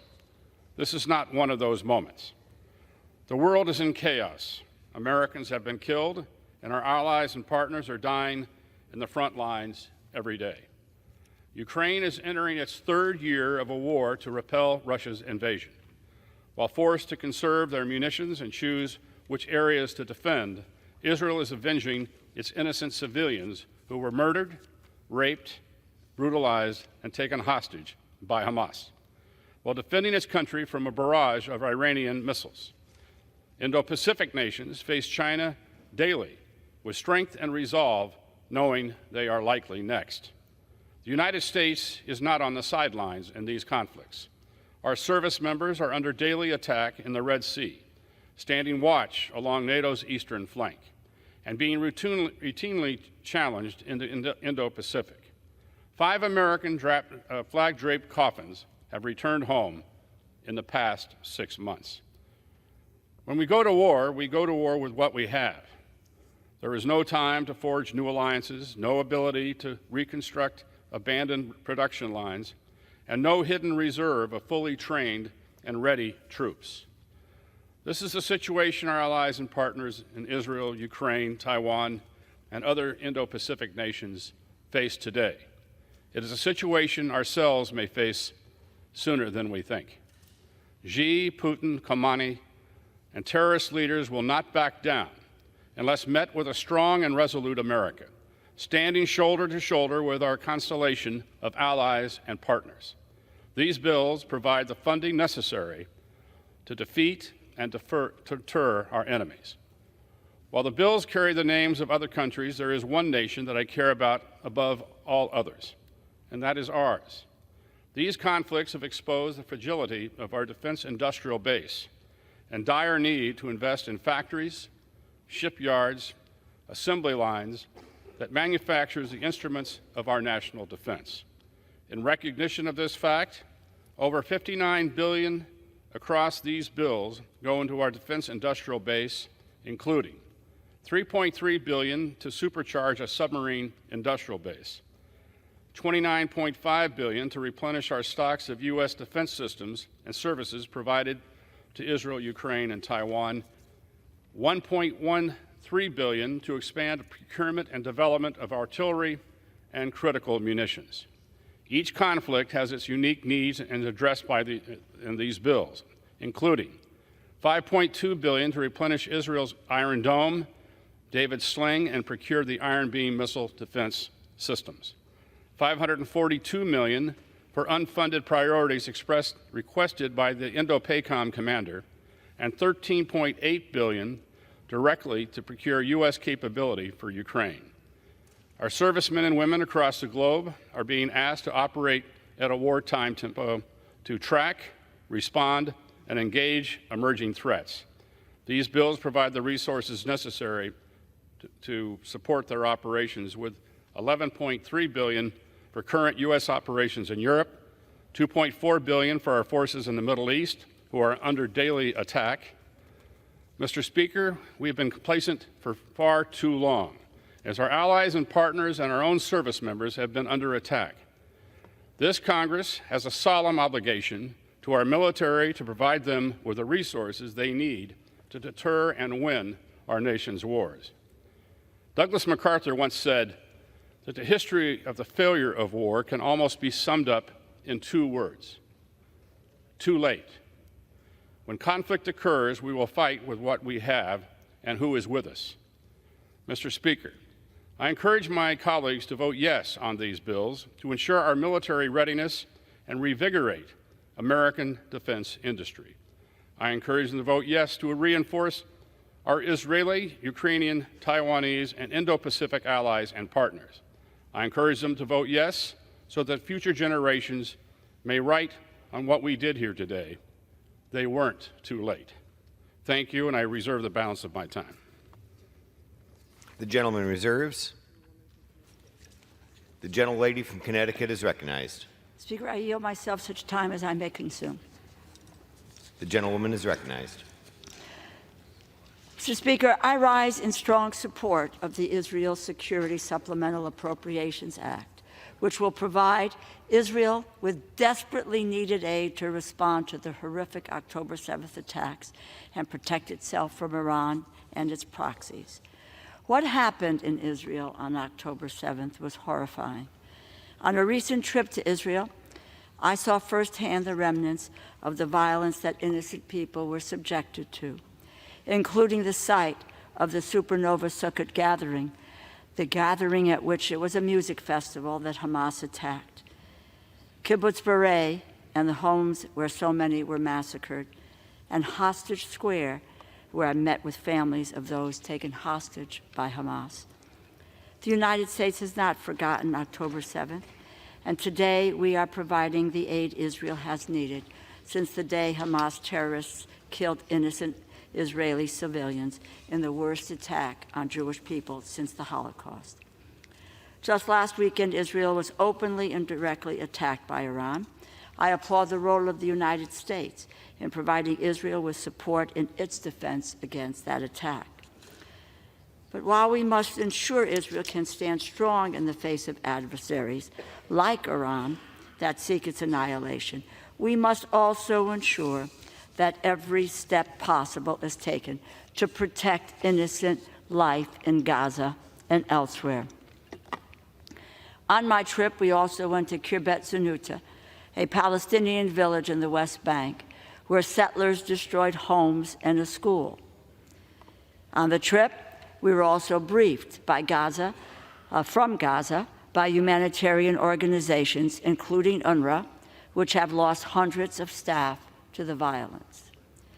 To that end, I have called for an immediate ceasefire of at least 6 weeks to facilitate the safe delivery of aid to civilians in Gaza. We must protect aid workers.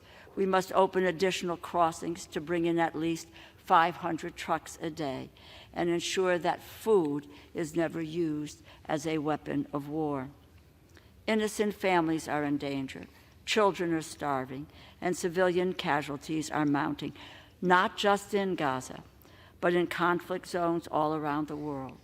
The more than $9 billion in humanitarian support in this bill would make sure that we are not leaving Gazans, the Ukrainians, the Sudanese, the Haitians, or the Rohingya behind. We must pass this bill, ensure Israel has the resources it needs to defend itself, and that much-needed humanitarian aid can flow to millions of vulnerable people around the world. I urge your support, and I reserve the balance of my time. The gentlelady reserves. The gentleman is recognized. I yield to the gentleman from Georgia, a member of the Appropriations Committee, Mr. Clyde, for 1 minute. The gentleman is recognized. Thank you, Chairman Calvert. I will always stand with our greatest ally in the Middle East, Israel, but I rise today to express my serious concerns with a very flawed supplemental. In November, I supported the first security supplemental for Israel, which was financially paid for and would have provided weapons and equipment for Israel's fight against Hamas. The cost was offset by rescinding Democrats' unprecedented expansion of the IRS. Today, we are considering a vastly different bill, one that is all borrowing, another $26 billion of debt with no rescissions. The legislation also contains $400 million for FEMA, which has nothing to do with supporting Israel, and over $9 billion for humanitarian aid in Hamas-controlled Gaza and the West Bank. A report from the Heritage Foundation stated the problem with aid diversion to Hamas and other terrorist groups plagues all international and non-governmental aid organizations operating in Gaza. It is therefore highly likely that U.S. taxpayer-funded humanitarian aid to Gaza, including some of the aid in this bill, would again be diverted to support further Hamas attacks against Israel. Why would we knowingly be sending money into the hands of Hamas in any bill? If we are feeding Gaza, we are feeding Hamas. Fired. Therefore, with great disappointment, I cannot in good conscience vote for this bill, and I yield back. Gentleman yields back. Gentleman reserves. The gentlelady is recognized. Chairman, I yield 2 minutes to the gentleman from Maryland, the ranking member of the Financial Services and General Government Subcommittee, Mr. Hoyer. Gentleman is recognized. Mr. Speaker, I rise in strong support of this legislation. All of the bills will address the issues at hand. I often say it's never too late to do the right thing. But waiting to do the right thing comes at a cost. We saw that cost in Israel this week as an emboldened Iran launched an unprecedented attack on our ally. For Ukraine, the cost of our inaction is great, if incalculable. It is measured in Ukrainian lives, towns, and territory lost. For 478 days, Congress's words of support fell silent on Ukrainian ears, deafened by the air raid sirens, artillery bombardment, and drone attacks. Today, we act. We act to make it clear to the world that America is still the defender of freedom, democracy, and international law, as well as our friends and allies, and the opponent of tyrants and terrorists. I urge my colleagues to vote yes. Vote yes to show Jews in Israel, America, and beyond that this Congress will always stand up for their safety. Vote yes to demonstrate to Russia, Iran, North Korea, and every other authoritarian despot, and to terrorists everywhere, that America remains committed to defending freedom here and around the world. Let our bipartisan support for our allies endure in the months ahead, whether it's to secure the release of the 134 hostages held captive in Gaza or to turn back Putin's criminal invasion. The voice of resolve and opposition to tyranny must not be muted, nor should it be delayed. Let us pray that the majority that speaks today will remain loud and clear for all to hear. Gentlelady reserves. Gentleman is recognized. I yield to the gentleman from California, Mr. McClintock, for 1 minute. Gentleman is recognized. Mr. Speaker, Ukraine and Israel are in growing danger of running out of arms and ammunition while China casts a hungry eye on Taiwan. History warns us of allowing aggression to grow unchecked and of how quickly events in an unstable world can unravel. Profligate spending is exhausting our resources and damaging our economy, but as Reagan reminded us, defense is not a budget issue. You spend what you need to spend. And although the defense of these besieged nations is one step removed from our own, it would be a very good thing to keep it that way. I regret that the 3 military aid bills are larded up with about $20 billion of economic handouts, but we are out of options and we are out of time. I'm afraid that's the price we now have to pay for months of dithering in this House. Without these bills today, we and the world risk a future butcher's bill that is incalculable. I yield back. Gentleman reserves. Gentlelady is recognized. Speaker, I yield 2 minutes to the gentlewoman from Florida, the ranking member of the Military Construction and Veterans Affairs Subcommittee, Ms. Wasserman Schultz. The gentlewoman is recognized. Mr. Speaker, it is incomprehensible that the Israeli hostages captured on Simchat Torah are still in Hamas's captivity as we approach Passover. I rise to finally provide long overdue aid to our ally Israel as she fights to defend herself against threats on multiple fronts.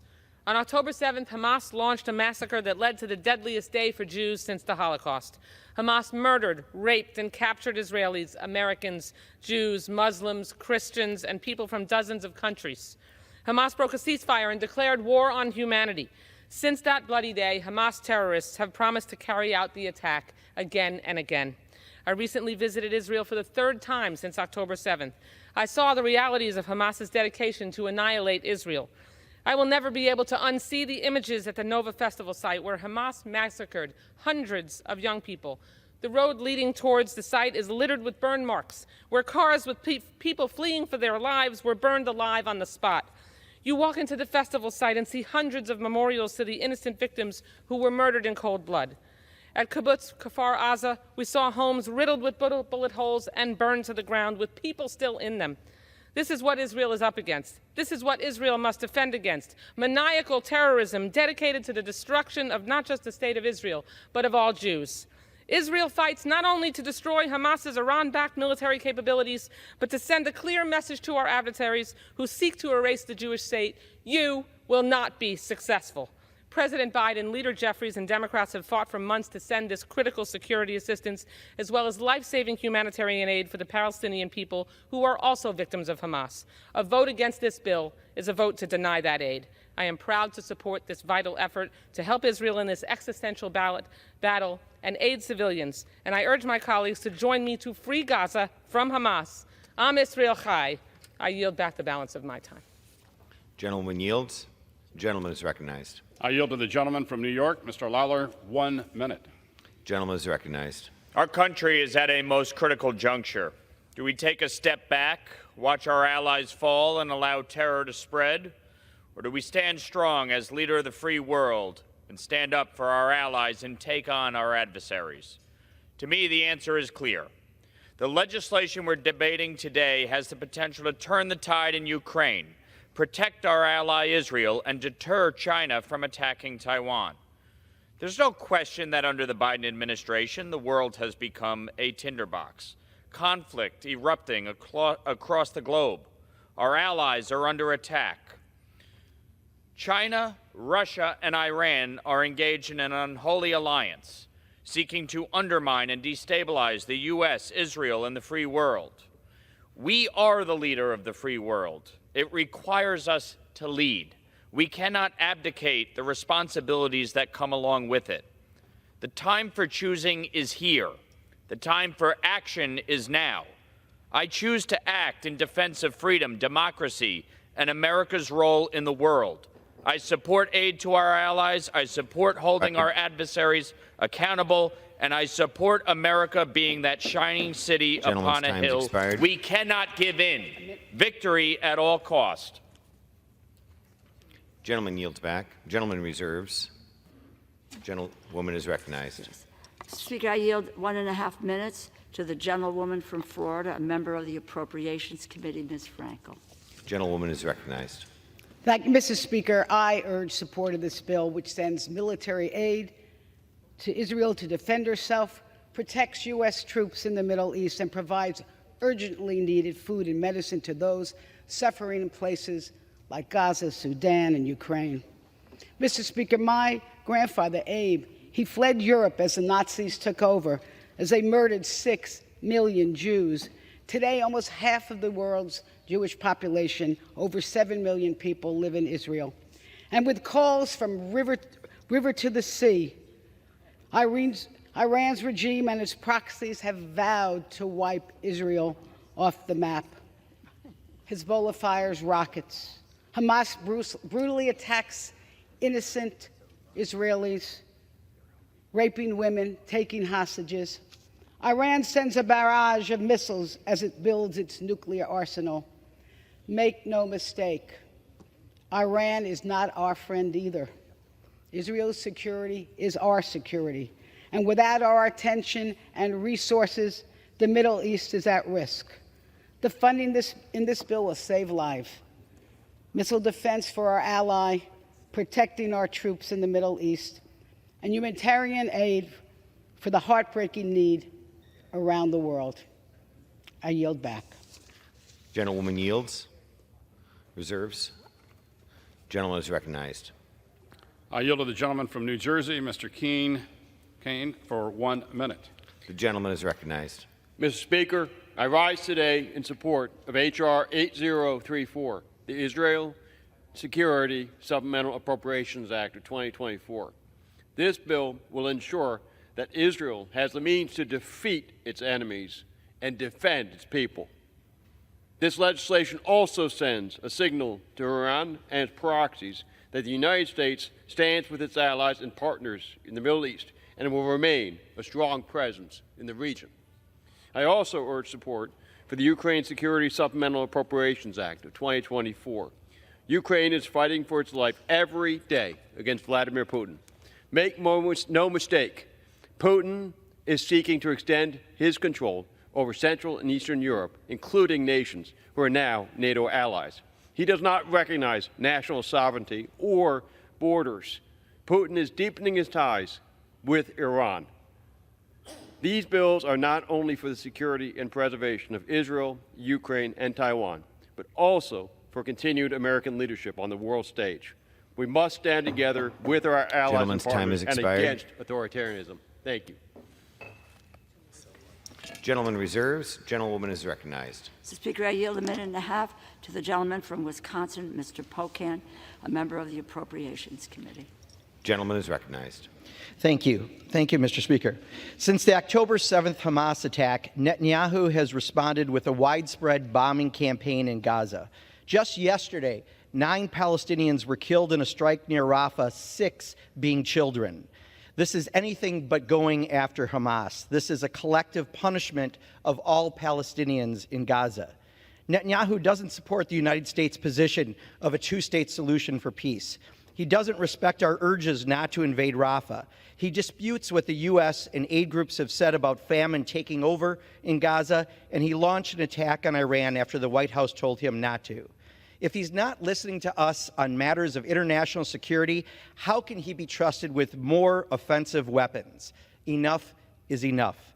I support the people of Israel who don't want bombs raining on them from extremists in Gaza, and the hostages must be released. And I also support the Palestinians who deserve human rights and dignity. 35,000 people have been killed and thousands more will die from starvation and disease. We are better than that. So is Israel. I'm not sure Netanyahu is, and that's why I can't vote to provide him with more unconditional offensive weapons today, and I urge a no vote, and I yield back. Gentleman reserves. Gentleman is recognized. Mr. Speaker, I yield 1 minute to the gentleman from New Jersey, Chris Smith. Thank you. Gentleman is recognized. Mr. Speaker, the United States must make absolutely clear in both word and deed, not just today, but every day, and without equivocation, that we stand with Israel. Both defensive weapon systems like Iron Dome and David's Sling and all necessary offensive military capabilities must be conveyed without delay to Israel for as long as it takes to defeat Hamas and to deter Iran, Hezbollah, and other radical Islamists. Of significance, H.R. 8034 prohibits aid to Gaza from flowing through UNRWA, an anti-Semitic, disgraceful organization that teaches Palestinian children to hate Jews, glorifies suicidal martyrdom, and the evisceration of Israel as a state.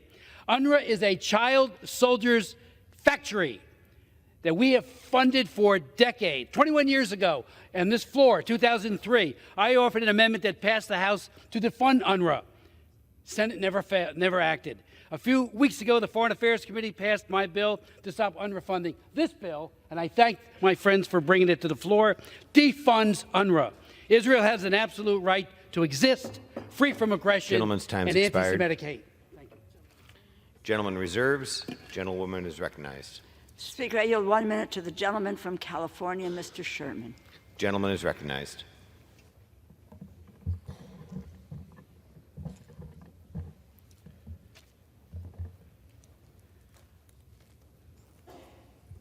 I want to focus on the 40% of this bill that gets little or no attention. It provides $9.1 billion in humanitarian aid, and that aid is unearmarked. So at a hearing last week, I got the administration to go on record as to where that money will be spent. It will be spent in Haiti, where 80% of the capital is in the hands of gangs and hundreds of thousands have been forced to flee. It will be spent in Sudan, where 18 million people face acute food insecurity due to civil war. It'll be spent in Ethiopia, where we've seen the highest casualty war of this decade. 500,000 Tigrayans have died, and now millions face famine. It will be spent in eastern Congo, where 7 million people have been displaced by war. It'll be spent on the 1.1 million Rohingya in camps who are there due to ethnic cleansing by Myanmar, and where rations have recently been cut by 30% due to lack of funding.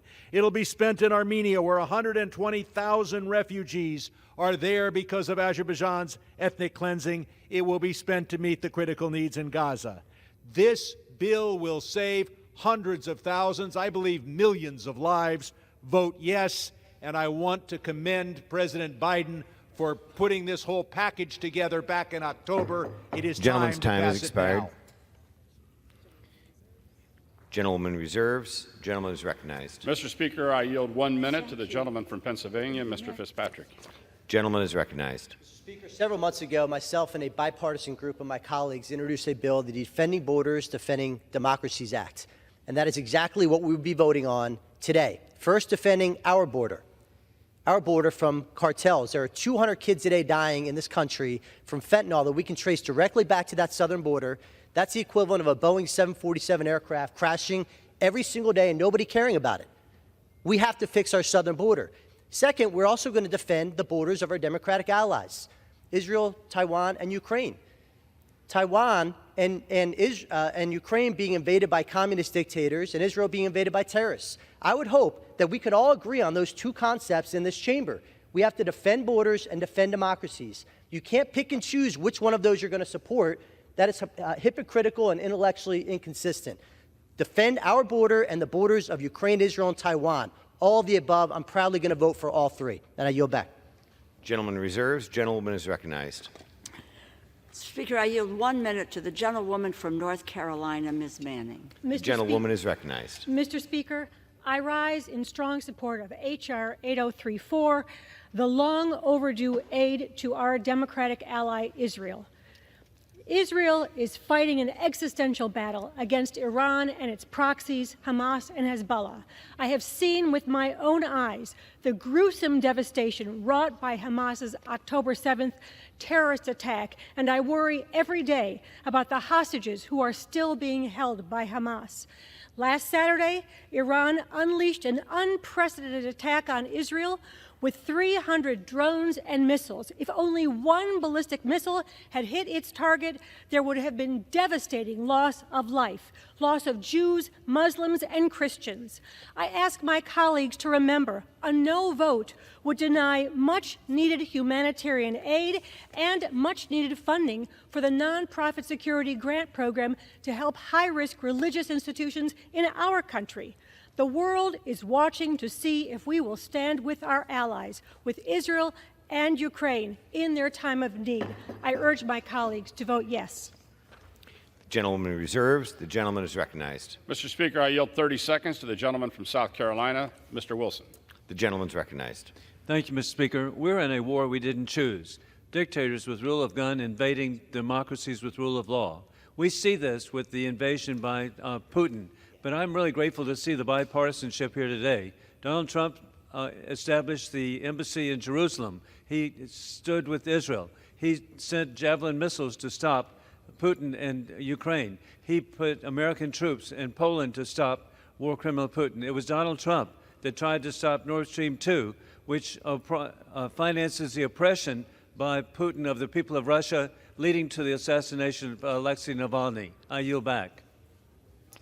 The gentlewoman is recognized. Speaker, I yield 1 minute to the gentlewoman from Texas, Ms. Jackson Lee. The gentlewoman is recognized.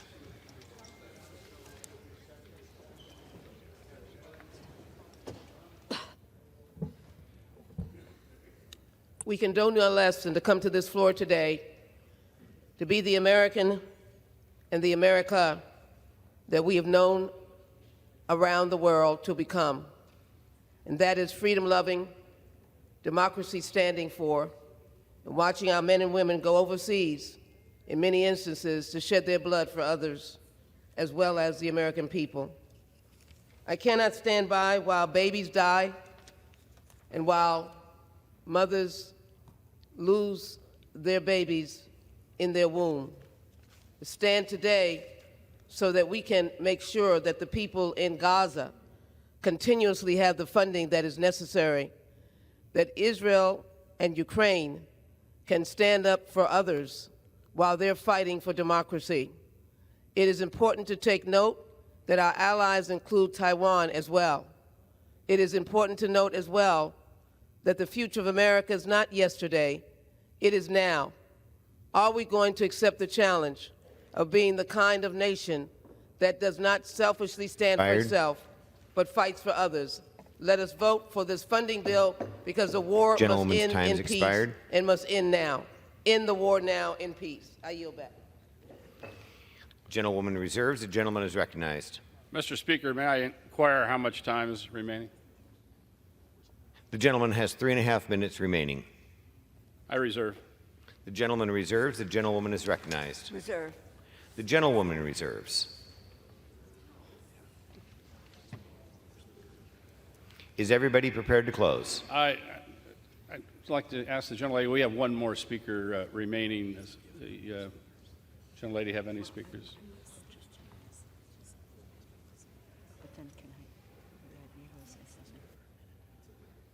We have no more speakers. I'll yield myself what time I may consume. The gentleman is recognized. I'm prepared to close, so I'm going. The gentleman reserves. I reserve the reserve. The gentlelady want any more time? The gentlewoman is recognized. I am prepared to close and I reserve. The gentlewoman is recognized to close. This bill provides urgently needed humanitarian aid for millions of civilians who have been caught in a crossfire across many theaters, whether it is Ukraine against the Russian aggression, Israel in its war against Iran and its proxies like Hamas, Hezbollah, and Houthis, our Indo-Pacific partners against an adversarial China. Innocent families today are in danger, children are starving, and civilian casualties are mounting in conflict zones all around the world. The humanitarian support in this bill would make sure that we are not leaving these people behind. It is, again, so critically important that the United States demonstrate its support for its allies, and it is leadership when it comes to humanitarian assistance wherever it is needed. And we come here to govern, we come here to take our responsibilities seriously, and I believe that the majority of people here do take responsibilities seriously. Today we have the ability to help to make a difference, and in this piece of legislation, in addition to our support for our ally Israel, we have the moral responsibility to provide humanitarian assistance. The United States cannot stand by and watch people starve to death, be caught in crossfires without our standing up and saying no. I urge my colleagues to vote for this bill. It really, the moment, as I said at another meeting this week, the moment has met us. We need to meet that moment. I yield back. The gentlewoman yields back. The gentleman is recognized. In closing, this is the day we're going to act. I urge all my colleagues to support these critical national security bills. They provide the resources necessary to bolster our military, reassure our allies and partners, and commit to stand against tyranny. The world is waiting, watching, and wanting America to lead. This is our moment. I yield the balance of my time. Gentleman yields. All time for debate has expired. Pursuant to House Resolution 1160, the previous question is ordered on the bill. The question is on engrossment and third reading of the bill. Those in favor say aye. Those opposed, no. The ayes have it. Third reading. A bill making emergency supplemental appropriations to respond to the situation in Israel for related expenses for the fiscal year ending September 30th, 2024, and for other purposes. Under Clause 10 of Rule 20, the yeas and nays are ordered. Pursuant to Clause 8 of Rule 20, further proceedings on this question are postponed. Pursuant to Clause 8 of Rule 20, the unfinished business is the vote on the motion of the gentleman from Alabama, Mr. Moore, to suspend the rules and pass H.R. 3602 as amended, on which the yeas and nays are ordered. The clerk will report the title. H.R. 3602, a bill to prohibit the intentional hindering of immigration, border, and customs controls and for other purposes. The question is, will the House suspend the rules and pass the bill as amended? Members will record their votes by electronic device. This is a 15-minute vote.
On this vote, the yeas are 215, the nays are 199. Two-thirds not being in the affirmative, the rules are not suspended, the bill is not passed.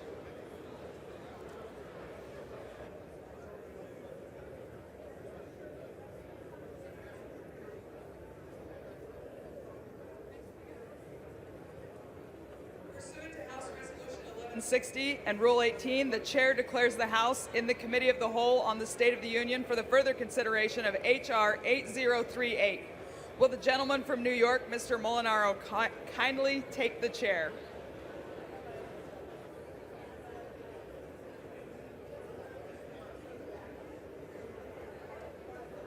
The House is in the Committee of the Whole House on the State of the Union for the further consideration of H.R. 8038, which the clerk will report by title. H.R. 8038, a bill to authorize the President to impose certain sanctions with respect to Russia and Iran and for other purposes. When the Committee of the Whole rose earlier today, a request for recorded vote on Amendment Number 2, printed in Part E of House Report 118-466, offered by the gentleman from Iowa, Mr. Nunn, had been postponed. Pursuant to Clause 6 of Rule 18, the unfinished business is the request for a recorded vote on Amendment Number 2, printed in Part E of House Report 118-466, offered by the gentleman from Iowa, Mr. Nunn, on which further proceedings were postponed and on which the ayes prevailed by voice vote. The clerk will redesignate the amendment. Amendment Number 2, printed in Part E of House Report Number 118-466, offered by Mr. Nunn of Iowa. A recorded vote has been requested. Those in support of the request for recorded vote will rise and be counted. A sufficient number having risen, a recorded vote is ordered. Members will record their votes by electronic device. This will be a 2-minute vote.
On this vote, the yeas are 249 and the nays are 167. The amendment is adopted. There being no further amendment under the rule, the committee rises.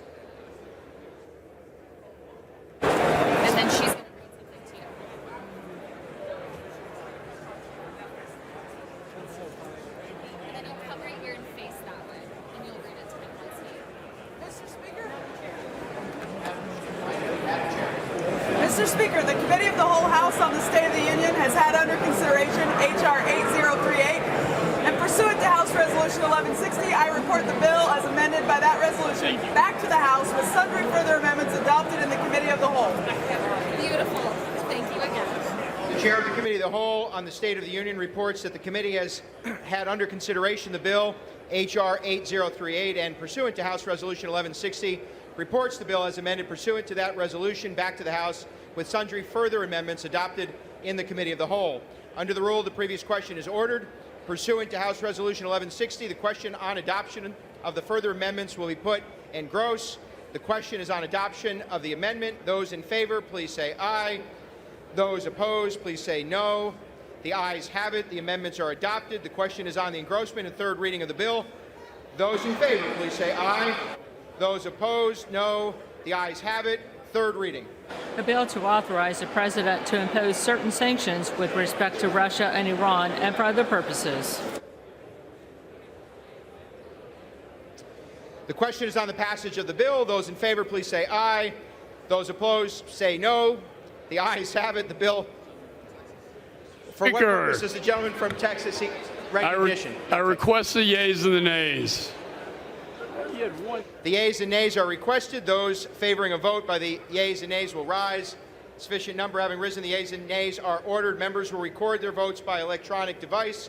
Pursuant to Clause 9 of Rule 20, the Chair will reduce to 5 minutes the minimum time for the electronic vote on the question of passage of H.R.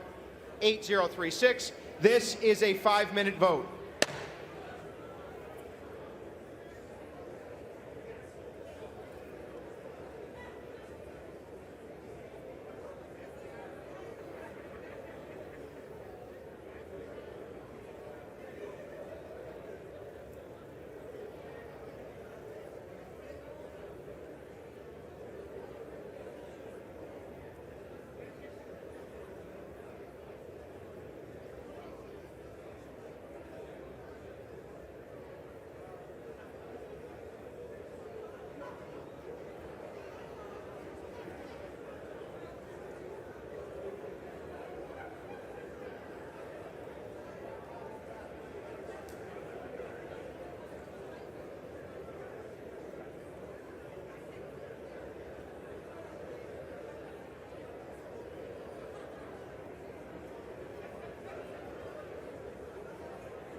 1 minute.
Have all members voted? Does any member wish to change their vote?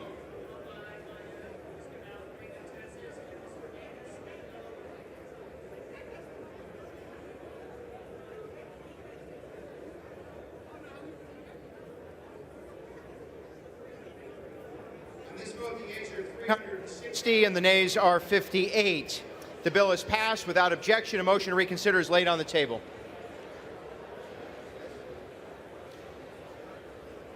Pursuant to Clause 8 of Rule 20, the unfinished business is the vote on the passage of H.R. 8036, on which the yeas and nays are ordered. The clerk will report the title of the bill. H.R. 8036, a bill making emergency supplemental appropriations for assistance for the Indo-Pacific region and for related expenses for the fiscal year ending September 30th, 2024, and for other purposes. The question is on the passage of the bill. Members will record their votes by electronic device. This is a 5-minute vote.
On this vote, the yeas are 385 and the noes are 34, with one answering present. The bill is passed. Without objection, a motion to reconsider is laid on the table.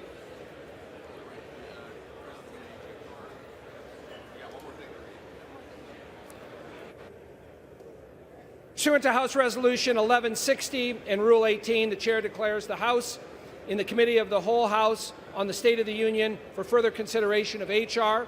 8035. Will the gentleman from New York, Mr. Molinaro, kindly take the chair?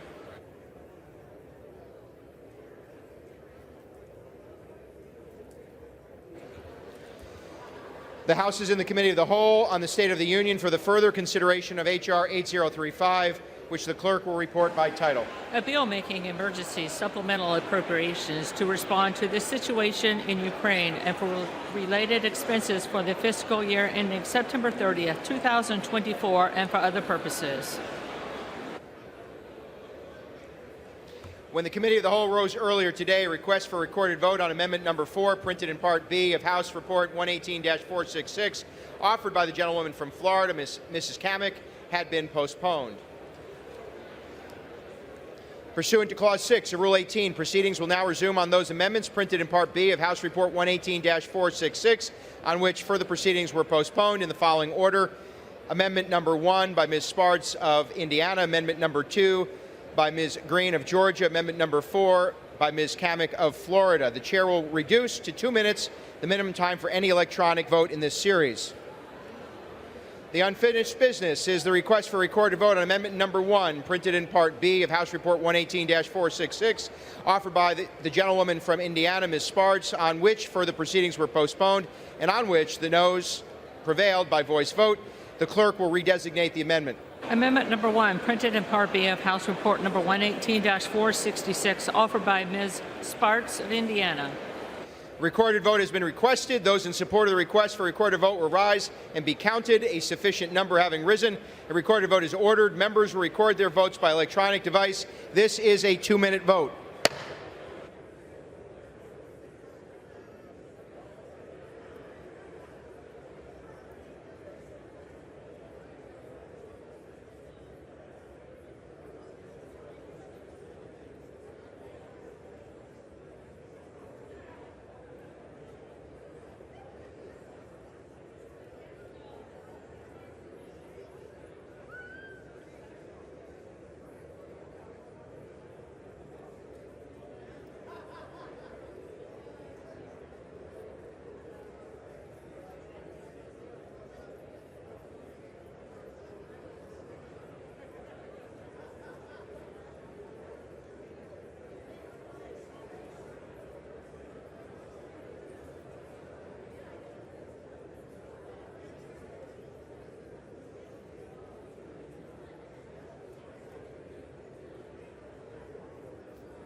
all members voted? Does any member wish to change their vote?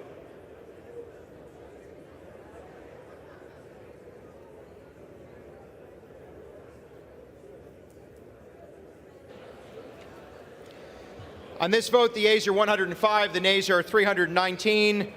The amendment is not adopted. The unfinished business of the request for recorded vote on amendment number 2, printed in Part B of House Report 118-466, offered by the gentlewoman from Georgia, Ms. Green, on which further proceedings were postponed and on which the noes prevailed by voice vote. The clerk will redesignate the amendment. Amendment number 2, printed in Part B of House Report number 118-466, offered by Ms. Green of Georgia. A recorded vote has been requested. Those in support of the request for a recorded vote will rise and be counted. A sufficient number having risen, a recorded vote is ordered. Members will record their votes by electronic device. This is a 2-minute vote.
One minute.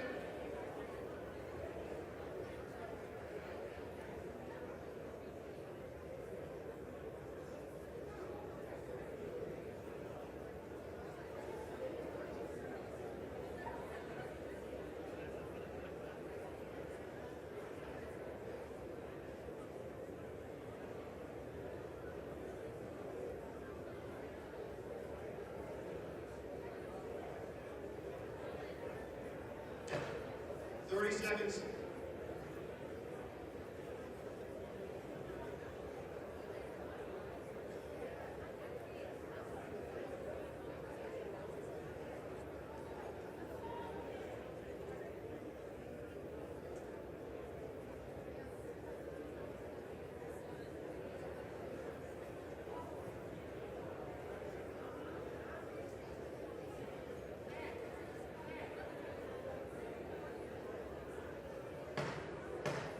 All members voted. Does any member wish to change their vote?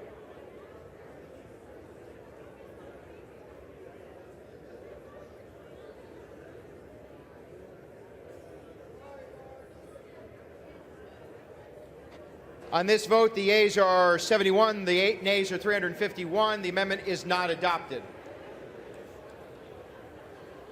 The unfinished business is the request for recorded vote on amendment number 4, printed in Part B of House Report 118-466, offered by the gentlewoman from Florida, Ms. Kamek, on which further proceedings were postponed and on which the noes prevailed by voice vote. The clerk will redesignate the amendment. Amendment number 4, printed in Part B of House Report number 118-466, offered by Mrs. Kamek of Florida. A recorded vote has been requested. Those in support of the request for recorded vote will rise and be counted. A sufficient number having risen, a recorded vote is ordered. Members will record their votes by electronic device. This is a 2-minute vote.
minute.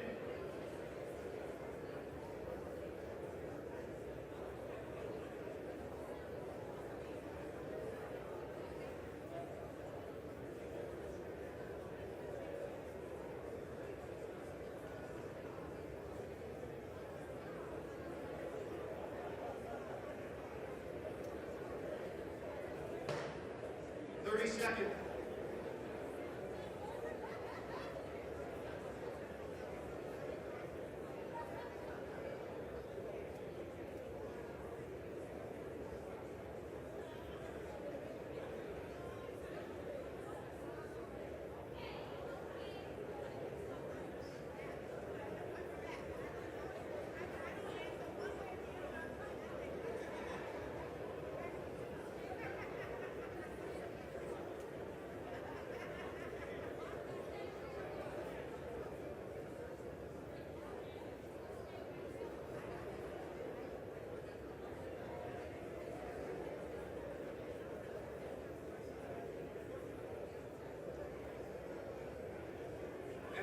Members voted. Does any member wish to change their vote?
On this vote, the yeas are 154, the nays are 272.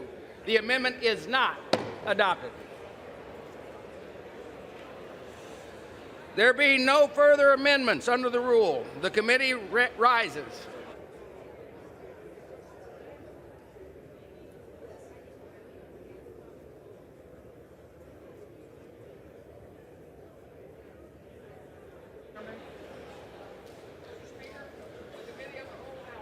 State of the Union has had under consideration H.R. 8035, and pursuant to House Resolution 1160, I report the bill as amended by that resolution back to the House. Thank you, Mr.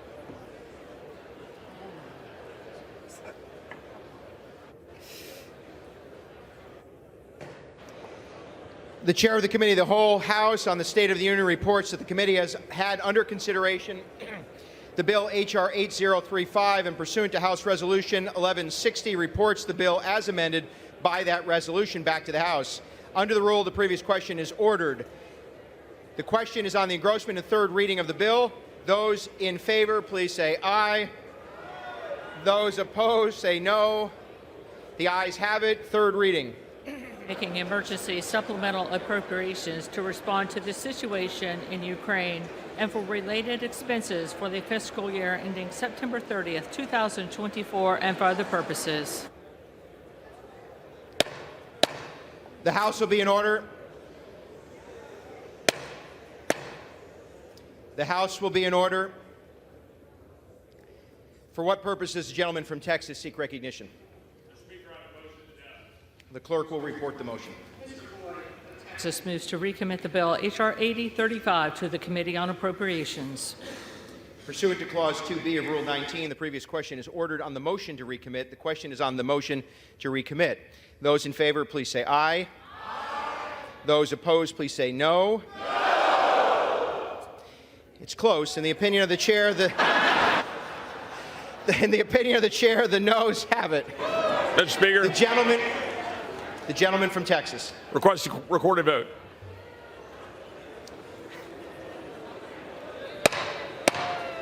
A recorded vote is requested. Those favoring a recorded vote will rise.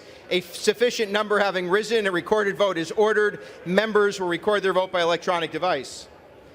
Pursuant to Clause 9 of Rule 20, this 5-minute vote on the motion to recommit will be followed by 5-minute votes on passage of H.R. 8035 and passage of H.R. 8034. Huh? This is a 5-minute vote.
Minutes.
The yeas are 88, the nays are 336. The motion is not adopted. The question is on the passage of the bill. Pursuant to Clause 10 of Rule 20, the yeas and nays are ordered. Members will record their vote by electronic device. This is a 5-minute vote.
Act on the floor.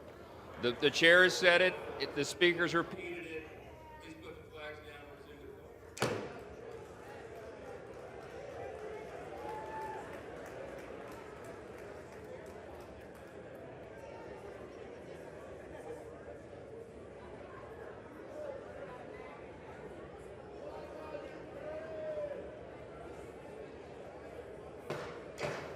The House will be in order. Have all members voted? Does any member wish to change your vote?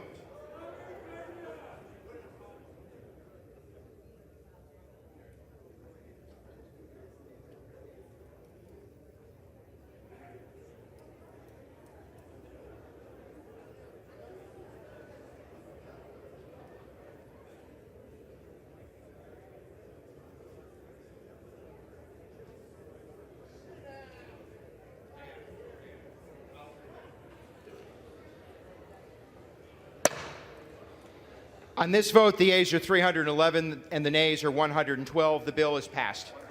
Oh, one voting present. I missed it, but thank you. Okay. The House will be in order. The House will be in order. The chair would remind my colleagues to observe proper decorum. Flag waving on the floor is not appropriate. The House will be in order. Without objection, a motion to reconsider is laid on the table. For what purpose does the gentleman from Florida rise? I said no. The gentlewoman from Florida. Stand up. Put the damn flag away. Okay. The gentlewoman is not recognized. Colleagues, no, I'm going to. The House will be in order.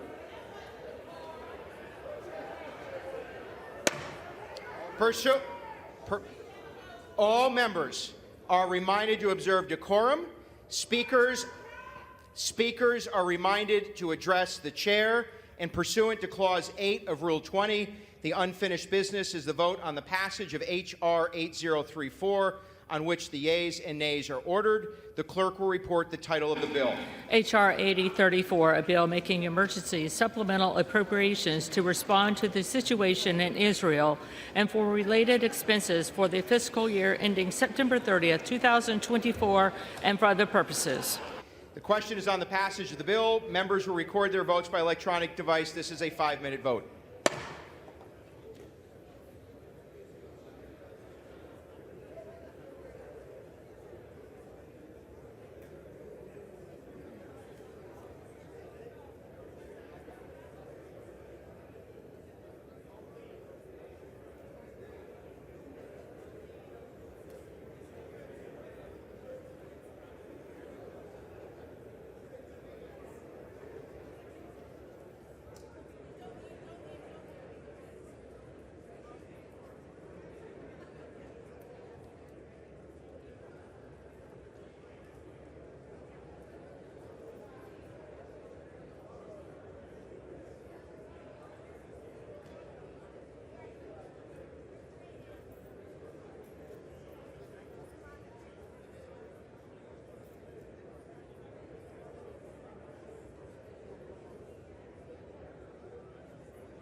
voted.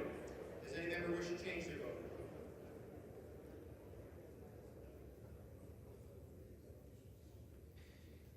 On this vote, the yeas are 366 and the nays are 58. The bill is passed. Without objection, a motion to reconsider is laid on the table. Pursuant to House Resolution 1160, the Senate amendment to H.R. 815 is considered as agreed to with the amendment described in Section 6 of House Resolution 1160. Chair lays before the House a communication. The Speaker's Rooms, Washington, D.C., April 20th, 2024.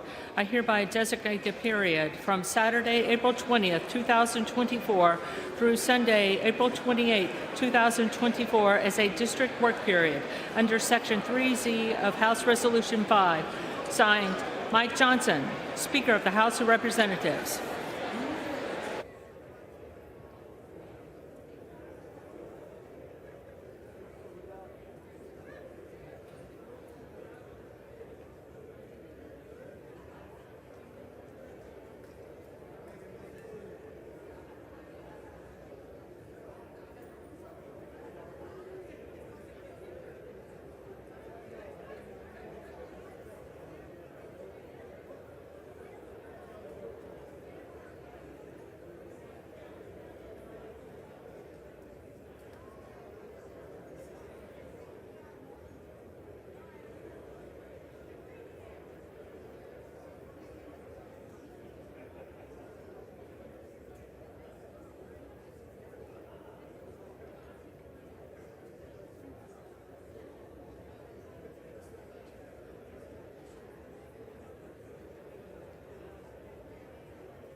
For what purpose does the gentleman from Florida seek recognition? Mr. Speaker, I ask unanimous consent to take from the Speaker's table the concurrent resolution, S-Con Res 29, and ask for its immediate consideration in the House. The clerk will report the title of the concurrent resolution. Senate Concurrent Resolution 29, concurrent resolution providing for a correction in the enrollment of H.R. 815. Is there objection to the consideration of the concurrent resolution? Without objection, the concurrent resolution is agreed to and the motion to reconsider is laid on the table. Thank you, Mr. Speaker. Well done.